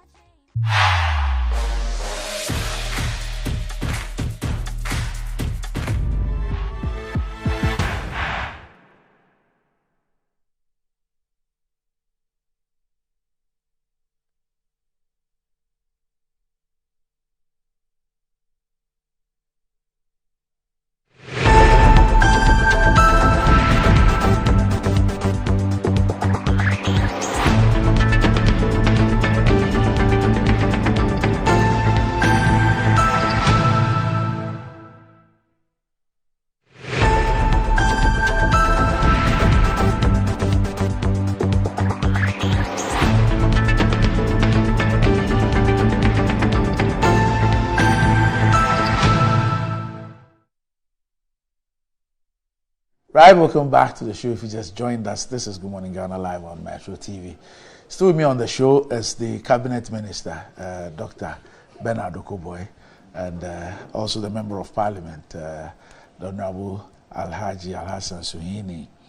But what does wealth mean to you? Do you want to live like a tycoon? Remember, it's got the mullah, got the power. Ghana's newest lottery game draws live on Adom TV at 9 a.m., 12 noon and 6 p.m. daily. Now pick up your phones, tablets and computers and download the Game Park Games app on Play Store. You can also play on the website at www.gameparkgames.com or by dialing *946# on all networks. Just choose 4 numbers from 0 to 9.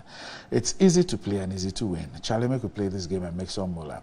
Nobody beats our odds in Ghana. Game Park Games, more mullah, more power. This game is regulated by a National Lottery Authority and it's not for persons under 18. Play responsibly. Ayesoko, that could somewhat be big, but Betway's cash out be bigger. Betway is giving you more control of every thrilling bet you place. Enjoy the biggest and most reliable cash out in Ghana on Betway without any hassle. Sign up today at betway.com.gh. Terms and conditions apply. It's not for persons under 18. It's regulated by the Gaming Commission of Ghana. Betway, get way more. And Blue Jeans energy drink has been on the Ghanaian market for over 20 years.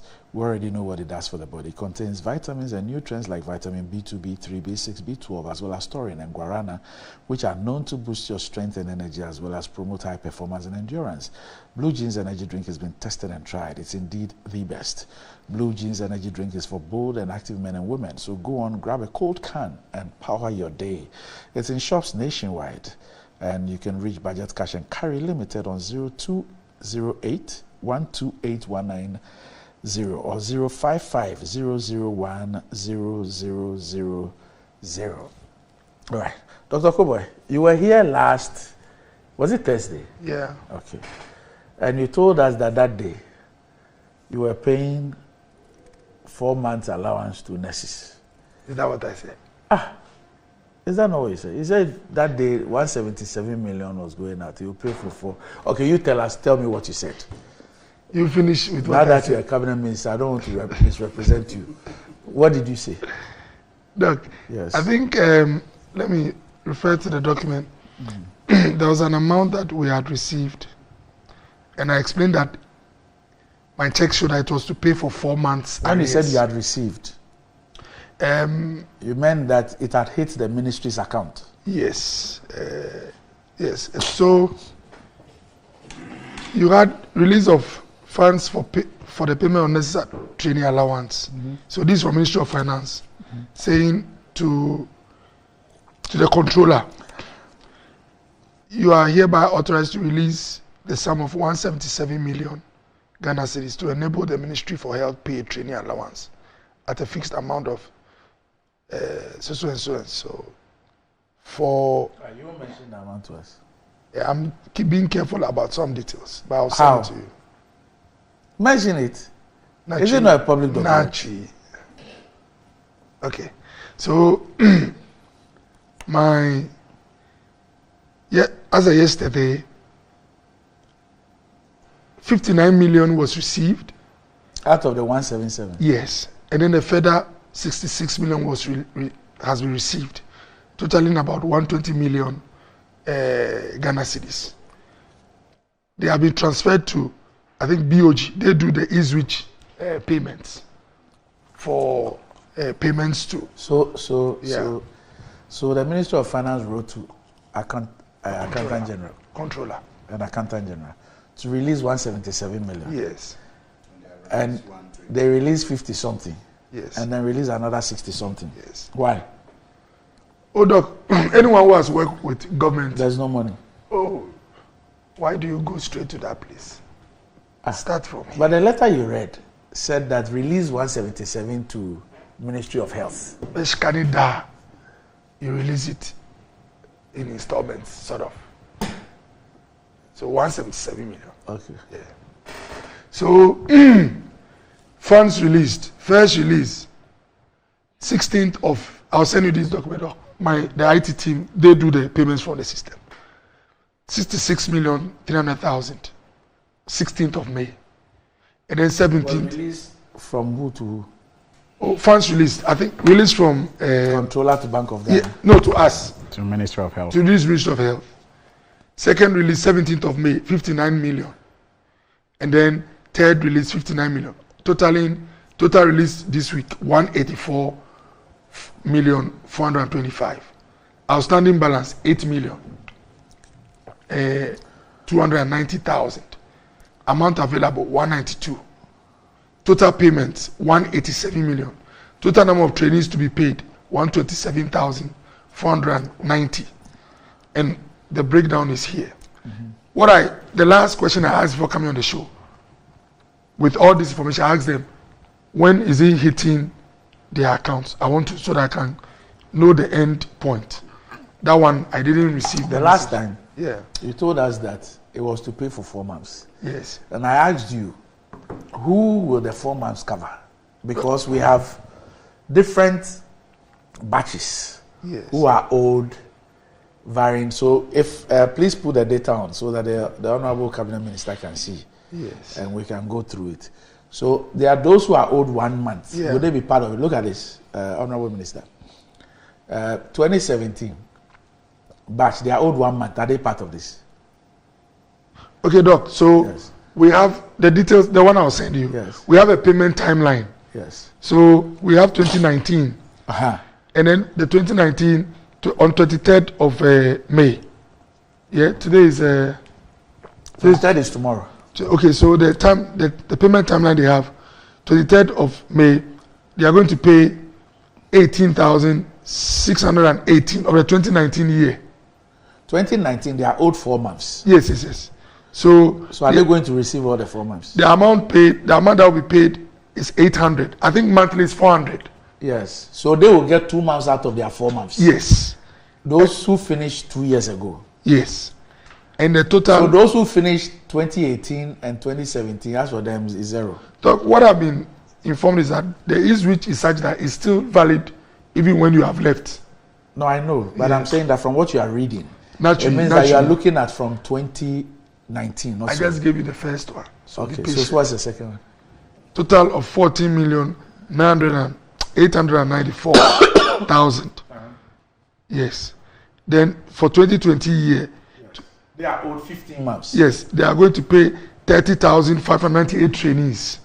And they'll be paying them 1,600 Ghana cedis. That's 4 months. Yes. So 2020, they are owed 15 months. Yes. They'll be paid 4 months. Yes. They have also finished the school last year. Yes. Okay. They will pay a total of 48,956,000. Okay, so 4 months out of the 15 months. Yes. Okay. Look, what I cannot go here. So go on. Oh, you are done. Oh no, I'm not done. More than a lot of things. Please go on. But not relax.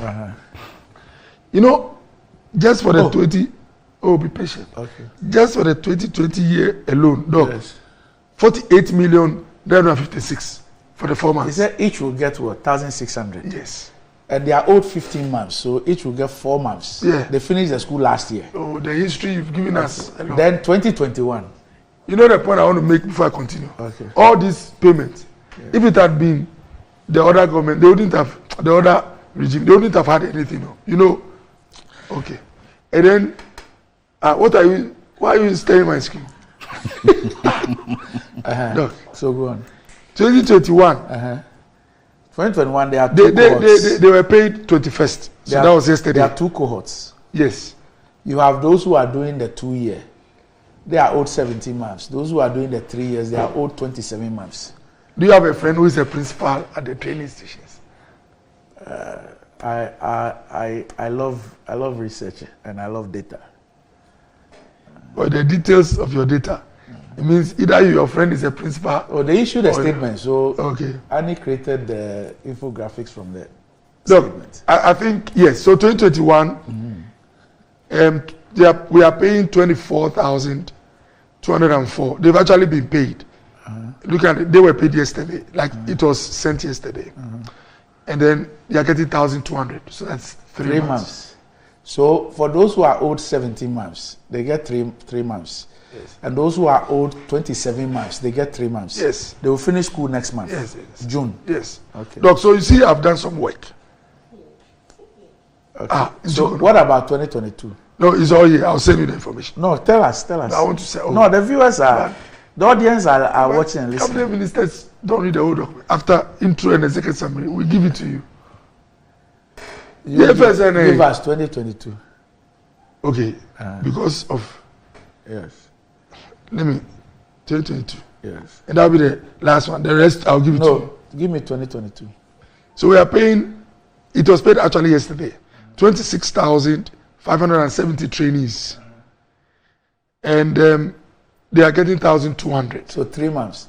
They are owed 16 months. Yes. So they will get 3 months. And the amount of funds going to that year group, 31,884,000. Okay. Yes. No. And 2023. Oh, but you promised that I should read that one. No, 2023. And they are also in school. Yeah. They have not been paid for 9 months. Let me send it to you now. Then I'll read that. Give me 2023. Look, this one is breaking news, so it's on your show.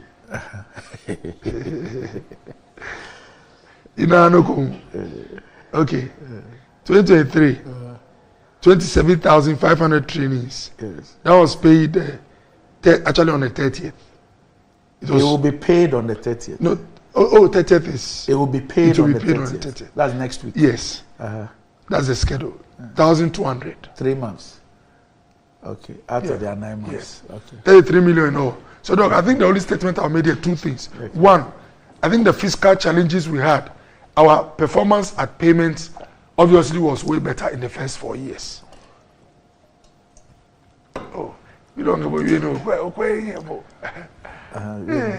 our performance was obviously better in the first 4 years. Fiscal problems because of the pandemic actually made payments not as regular as the first 4 years. So you can see that the arrears accumulated.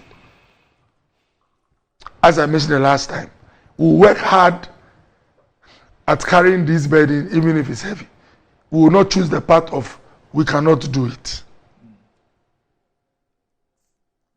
So those who are finishing school next month in June, you owe them 27 months and you've paid them 3 months. So you owe them 24 months. Then plus next month it will be 25 months. As they leave school, you owe them 25 months out of the 30 months. That's it. And if we break the 8, we'll work to pay them. Okay, all right. But if Sweeney comes, yes. But the payments will be paying to us all this. We just have we've paid some. So we will be settling the arrears. But when they come, there's no arrears. This thing you read, those 2017, 2018, you didn't include them. Meanwhile, you have arrears for them. Oh, Doc, no more left. You didn't include them and you're not giving them jobs. But we have admitted that they are arrears. But the other option, they will not even get anything. Okay. Andy, yes. You know, let me send you. And I'm told that the fees have also gone up. Yeah, in fact, I just got. Yes, and I'm told that you revised. They used to get 12 months. You revised it to 10 months per year. I just got. And then their fees is also gone up. Randy, I just got the breakdown. Okay. I just got the breakdown of fees and charges for the Kolebu Nurses Training Institution, and they are the first years are to pay 1,000 Ghana cedis for feeding. Feeding. 1,000 Ghana cedis. That's something that they used not to pay for, even when the NDC government, so they stay in school for 3 months. Yeah. That's a semester. So they stay in school for 3 months. Yeah. And then they pay 1,000 cedis for feeding. And they're entitled to 1,200 cedis as allowance. But they pay the feeding, allowance is in arrears. In arrears. Okay. That's what it means. Okay. And so, you see, one of the pieces of advice that have stayed with me from my late father is that if you start the morning with lies, you will need a lie in the afternoon to cover the morning. Lie. And in the evening, you may need 2 lies to cover the afternoon and the morning lie. And it will become a cycle. Your life will become a cycle of lies, because the next morning you'll be thinking if the lies you told yesterday are catching up with you or not. That is the situation that this government finds itself with a lot of things, including this trainee allowances, be it teacher trainee allowance or nurses trainee allowance.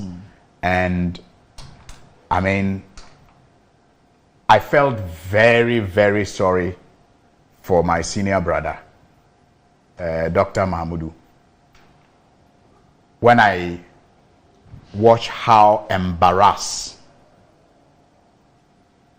he was after that poor student, you know, expose Did he tell you the dishonesty that has always dogged his political campaign? It was, I mean, if he wasn't embarrassed, Doc, then that is even a worse situation. That means, you know, his conscience that is worse. It is worse. I mean, if he wasn't embarrassed, that would be terrible. I felt very embarrassed for him. I was like, oh my goodness, God should never let me be in a situation like this. After jumping around and boasting about, you know, something. Was that where he danced? I think no. I think it was a different platform. It was a different platform. This follow-up. Where he danced was his hometown. Oh, okay. Wale Wale. This follow-up doesn't match the discussion. It does. It does. It's important because you see, when you have the CD dancing offbeat and you have the chairman of the Economic Management Committee doing the same, when he should be having meetings to review his notes that he presented at the Central University. We should all be worried. He should not be doing that at this time. But Randy, I felt very sorry for him. And you see, you should have listened to him quite well. He said, oh, when I go back, I'll push. You know, and the whole thing was just in line with what I said earlier about telling lies and needing more lies to cover it. And then the next day we are told that, he has pushed and some money is being released. Randy, and you wonder why our city is dancing offbeat. Remember the press conference the minority leader addressed and some of the reasons he gave for why, even though we are not servicing our external debts, we are having to deal with a wobbly city. This out of the budget expenses, or even if they are budgeted for, but impulse expenditures account for the inability to manage the city. So, because the vice president was embarrassed, all of a sudden, dialysis patients can stew. I mean, all the other problems that we are faced with in this country can wait. The finance minister must, at all costs, didn't say that. Release money that we claim we don't have, so that we can salvage the sinking image of the vice president. That was the whole agenda. Really? Otherwise, was the finance minister already going to release this money to you? Was he going to release it? Was that already an arranged, decision by the finance minister to release money to the minister? Well, for 27 months, he hadn't been released. But just because the vice president is embarrassed, all of a sudden the finance minister prioritizes that over everything else in this country and finds the money for you. Now, is it the case that you have been very wicked towards the students all these years and that you have always had money to pay them, but you decided not to pay them only for the situation that the vice president found himself to arise? Is there a question or is it I'm wondering. I mean, as a student, I will be wondering, why have you refused to pay me for 27 months? Can I answer the question? With the claim that you don't have money. And when I confront the vice president and he's embarrassed, then you come and pay me. Can I answer the question? And I will come to even the breakdown. Can I answer the question? No, when you were speaking, you told me not to interrupt. You are not the host. You are my friend. You are not the host. Yes, when we leave the set, we can continue to be friends. But now let me make my point like you did. Okay. Look, Andy, the way this government is managing this country, I mean, it's heartbreaking. It's heartbreaking. And maybe let me be a bit tangential. how in an election year do you appoint parliamentary candidates to positions that require their attention, full attention, especially when the offices they are going to or the institutions they are going to are bleeding and need salvage? National Investment Bank. National Investment Bank, BOSS, and the rest. Even the whole presidential reshuffle. Look at it. If you were not contesting for elections again, if you were not a parliamentary candidate, no matter how well you were performing, you were dropped. And if you were a parliamentary candidate, no matter how bad you were, if you were in parliament especially, you were made a minister or a deputy minister. So that the state coffers that you have left dry, you can further wipe it to win an election. Why will you at this time not be appointing people to help us come out of the problems that we find ourselves? But we are appointing them because you are motivated by winning an election and not saving the nation. So you are impugning my. But you are a parliamentary candidate. So that's the only reason. Yeah, and then I mean, they had to move you higher. Look, I take serious offense. But you see, I'm saying that the whole reshuffle of government was not motivated by the need to save the sinking economy, but to win an election. The rest of us can go to hell. I strongly disagree. Look, and that is reflected in this conversation that we are having with the impromptu release of funds by the finance minister without a toss about the other problems that this release will create and the other problems that will be denied attention as a result of this impromptu release. And break it down, Randy. The minister told us that a total of 184 million Ghana cedis, right? Correct me if I'm wrong. Yeah, the one I missed. And it is to be paid to 127,490 students. Randy, a simple mathematics. Divide 184 million Ghana cedis by 127,490 and you have about 1,400 Ghana cedis for each. So some are getting 2 months. I'm coming there. Yeah.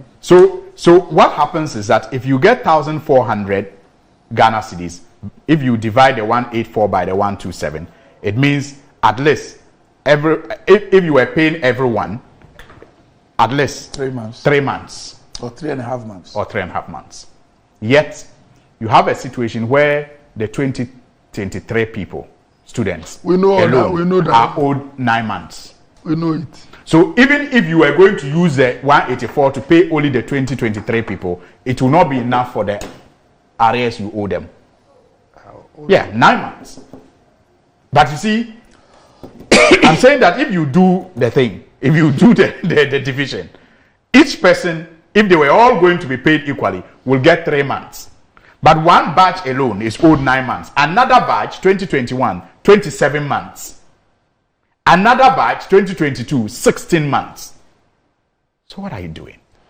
You know, since you still have to create lies. You've not to defend the first lie of reinstating, teacher training. These are real payments. You know, these are real payments. I'm saying that there are payments that do not match the debt you owe them. Oh yeah, of course. Because you are unable to be honest with them and tell them No, it's a challenge, but we are willing to shoulder it. Doc, you know, our people say that when you are not, when one is not sleeping and you want to wake the person up, it's difficult. It's very difficult. And I know Dr. Okoboy is a very smart young man. It's the birthday of one of your constituents. And he's not sleeping. You know, a constituent. Seko. Let's wish him for. Let's wish him because support us. Seko. Today's his birthday.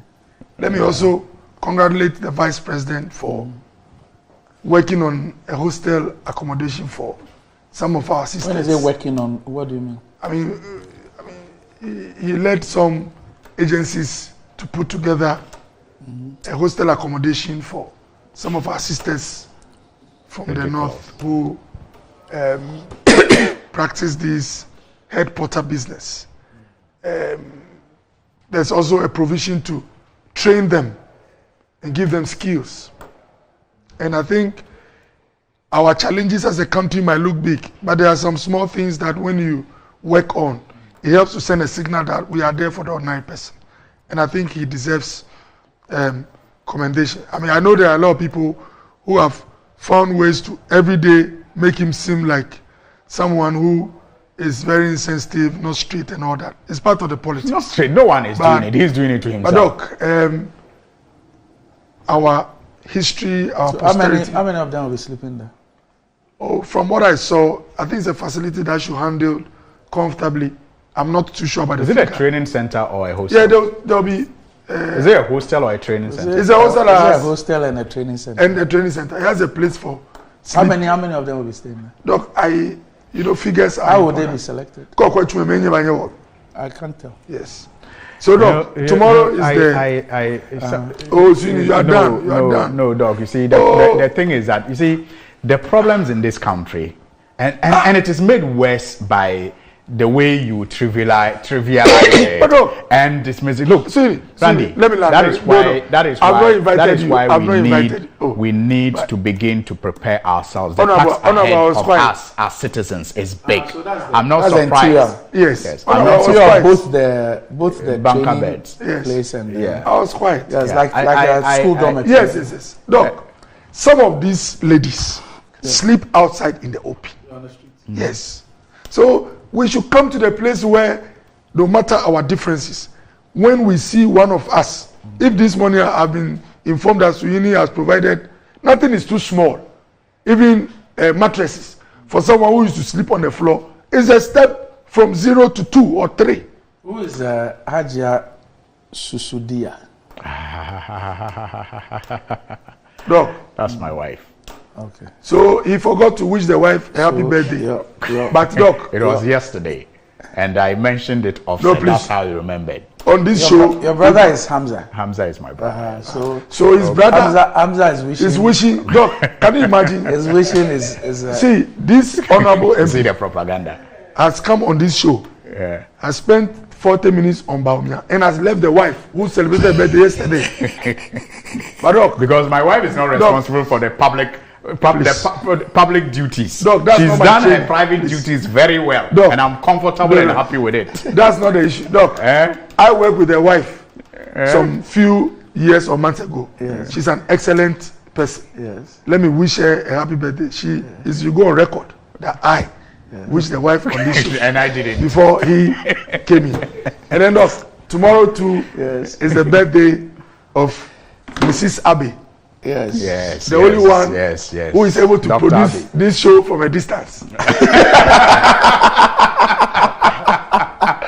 I know. If she produces in the 90s. No, I know. Education, all my greetings go straight to Chado. This is the only one I agree with you without heckling. So we speak for both of us. We are praying for long life for her. Yes, amen. And it's tomorrow. And for strength. Yes. And it should be on record. Yes. Out of all your people, I'm the one who publicly wished her. Before even I say you should do it on behalf of us. Remember, all of us. I'm on your side. Thank you. Happy birthday to Mrs. Abbey, and belated happy birthday to my wife. It was yesterday. Right. We've done it already. Okay, so I also want to go on record that I've done it after you. Okay, that's why you want. So Alaji Shah says, honestly, I admire Dr. Kubo. He has an intelligent way of avoiding complicity. He mostly sounds honest than his competitors in MPP. Keep it up. He's not an MPP person. Really? He's just in the party. But his mindset and his ideology is not MPP. That is not true. Chris Fiaudis is the the people now speaks like a godfather figure. It's not true. A little bit of echo in his voice, and his veins pop up on his forehead anytime he speaks. Is Doc thinking too much? Anyway, with a few days left for them in power, I share in the anxiety. That's Chris from Ashali Butchie. The few days made him raise his head. Then The Honorable Kwesi Bani, former editor of the Daily Guide newspaper, says, why should we always make references what NDC did when they were in power? We promised Ghanaians of a better governance, even if we cannot send them to court for the ills they did. The best we can do is not to do those things they did and use it as a justification. This is sickening. They are doing worse. That's the problem. So that's him. And Don Kirk in Takrady says, I should tell you this. He says, what is Dr. Kuba talking about? For the past 1 week, the whole Sekondi Takrady experienced total outages every night. What improvement is he talking about?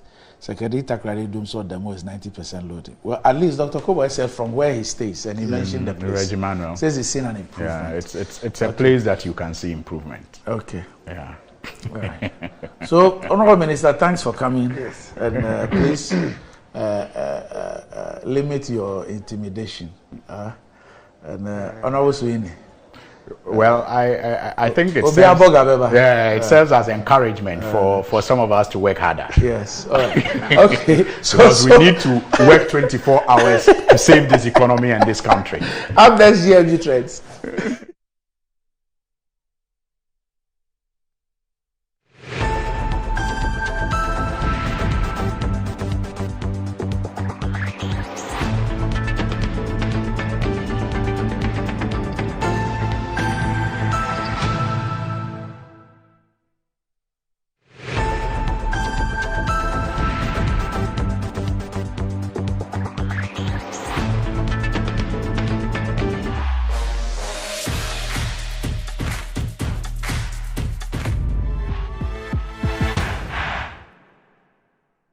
Fortune Rice, it's me emu ediane biara. Yansio kakere bipe, emu no nkekamu. Na ne hwam ne dedie. Delicious. Said your mama tie no pepepe. Ya the Fortune emopa abedwaso. Ghana mo a ede. Ma emu ediane nyina.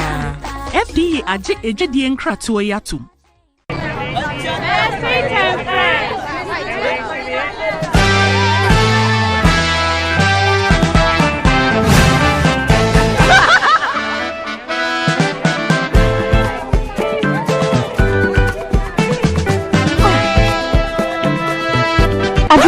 Fritor has sachets and in different sizes too. You didn't know? These Fritor sachets that we all use to fry our meat and fishes, to prepare our favorite meals, and to refill our empty original Fritor bottles. Hey! Are you sure you are a fellow Ghanaian? Get your trusted Fritor sachets today for affordability, convenience, and for the refilling of your original Fritor bottle. Fritor, you deserve a life of goodness. This advert is Alive soap. Just like how water refreshes you on a hot sunny day, it takes a refreshing bath with Alive soap to feel its pleasant fragrances. The soap I want and need at the end of every day, leaving you with soft, smooth and fresh looking skin. You make me feel alive, you really brighten my day, my day. Available in lemon, coconut, rose and aloe vera fragrance. Alive soap. Feel fresh, feel alive.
This is Morning Ghana Live on Metro TV. Time to check out what is trending on social media with Desi. No, good morning. Morning. What's exciting you? Akpekakaka to Dr. Kuboy for the heads up. I'll use it for something before I close the show. Doc, CDA, a fly, a flicky. A flicky. Oh, so that's the meaning. Oh, CDA flicky pa. A flicky wa. A flicky wa. Right now, 15.5. Oh, per dollar. I saw this morning. But what do you need dollar for?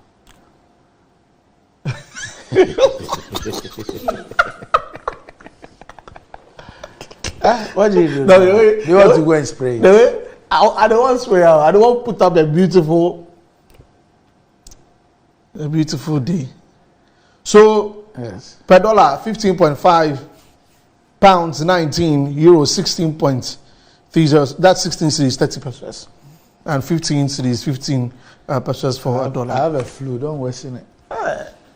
But, by dollars, who know they like? So people are reacting to this news. They're not happy at all about how the city is depreciating like every time. Let me read some of the comments. This one says that it is very unconscionable and disingenuous for the hashtag Dr. Bawumia to seem not to have heard of the city struggling against the dollar. This same person was all about the phenomenon during campaign in 2016. How can you do that to Ghanaians? Let's move on to the next one. That's from Okasa Leo, writing that on Twitter. Moving on. This one says that where is that $2 billion? Because from 2022 till now, the city has never been the same. Depreciation, the whole world, you guys get sense, and the rest of Ghanaians. Okay. If you have any advice about selling dollars, then please call Cecilia Dapa. Oh, Charlie. Sasraku says, in my humble view, the city depreciating should serve as a good opportunity for local farmers and manufacturers, but unfortunately, they're also dealing with significant challenges. The first area to target should be the cost of transportation. In the short term, all efforts. How do you tackle the cost of transportation when two things are happening? You do not have an efficient public transport system. And two, transport fares are largely determined by fuel prices. And fuel prices are largely determined by forex. Yes. Yeah, so that's like the dollar always. Yes. Right, you like the city, you know if you arrest them. I mean the dollar. We cage, you know. Okay. You're following the thing, and the thing stopped to rest a bit. You say you've arrested it. Well, let's now. Anyway, so people are not happy about the depreciating city on X, and that's all. I'm waiting for the next inflation figures. Yeah, that's going to be crazy. Really, hashtag Doom Some and Stop is also in the trends this morning because of the injunction from the police service, and a lot of people say, "Hey, babe, how about some Doom Say?" I just called my place, said the lights are off. But, you know, a lot of people also still complaining about the situation. So let's take a look at some of the comments on social media. This one says that we are suffering because of bad leadership. Hashtag Doomso must stop. And moving on. So Prince Henry was talking about, you know, just took a picture of the earlier conversation about Doomso on the show and the whole process with the police against the protest. This one says, dear ACG, what's the reason now for the erratic power outages? Your flawed excuses with the rainstorms and stormy winds couldn't stand a test of time. So humbly, tell us what other reason is there now. Oh, that's from Stanley. He's not happy about it at all. Prosper says, who wakes up to switch off the lights this dawn? Wow. ECG. Oh, Prosper not too happy. Doomsop for work, Doomsop for house. Okay, Ghana. So that's Jonathan writing that also on X or Twitter about the Doomso situation. So it's still on. But of course, one of the brightest things that's been going on since last week to today is the National Under-17 team. And Larry Kingston has been in the trends all through because of, you know, his... You know, the way the team has been playing. Yesterday, they beat Benin by 2-0, and the string of passes, even before the second goal was scored, everybody's talking about it. Then I said, I heard Chelsea is looking for a coach like this. Well, his name is Larry Kingston. Oh, okay. You know what to do. And this one says, you watch the Black Stars under 17 and you see Larry Kingston's handprint on the team. Swift build-up play from the back, great on and off ball movement, brilliant turnovers. No player shies away from the ball. Some modern football being played. Orgasmic. there is hope. So, like Kingston getting his flowers on social media also after the players played the game yesterday against Benin. So, topping the group in Group A at the ongoing WAFU under 17 tournament happening here in Ghana. So, Doc, these are the trends going on. Of course, the other people's married matter. I they like talk plenty. Yeah. But it's also in the trends. Medical and Fala, they're also in the trends in that sense. Yeah. So, Doc, that's it for the trends today. But 23rd is a good day. 23rd, yes.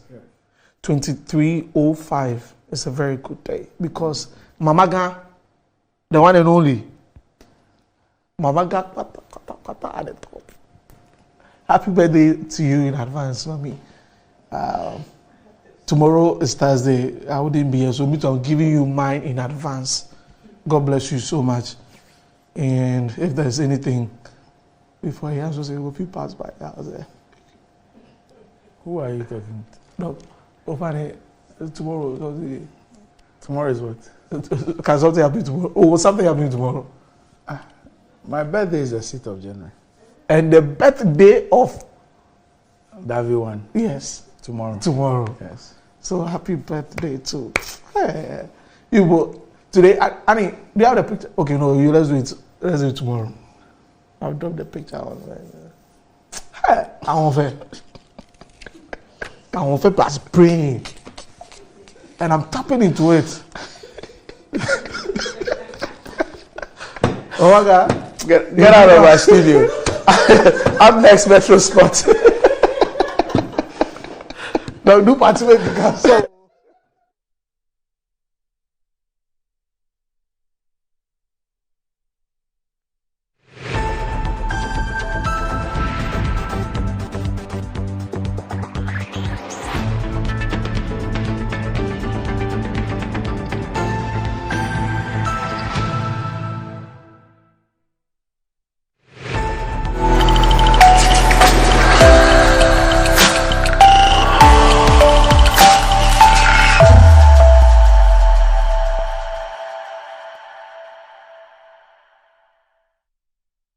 They came with grace and elegance, sophistication, sweetness and charm. They came in contention for the Model International. Auditions are over and 30 determined and magnetic personalities made it through to the next stage, the quarterfinals. But know this, their fate lies in your hands as your votes will determine who will advance to the semifinals. Miss Amapoka, Hyacinth, Brensa,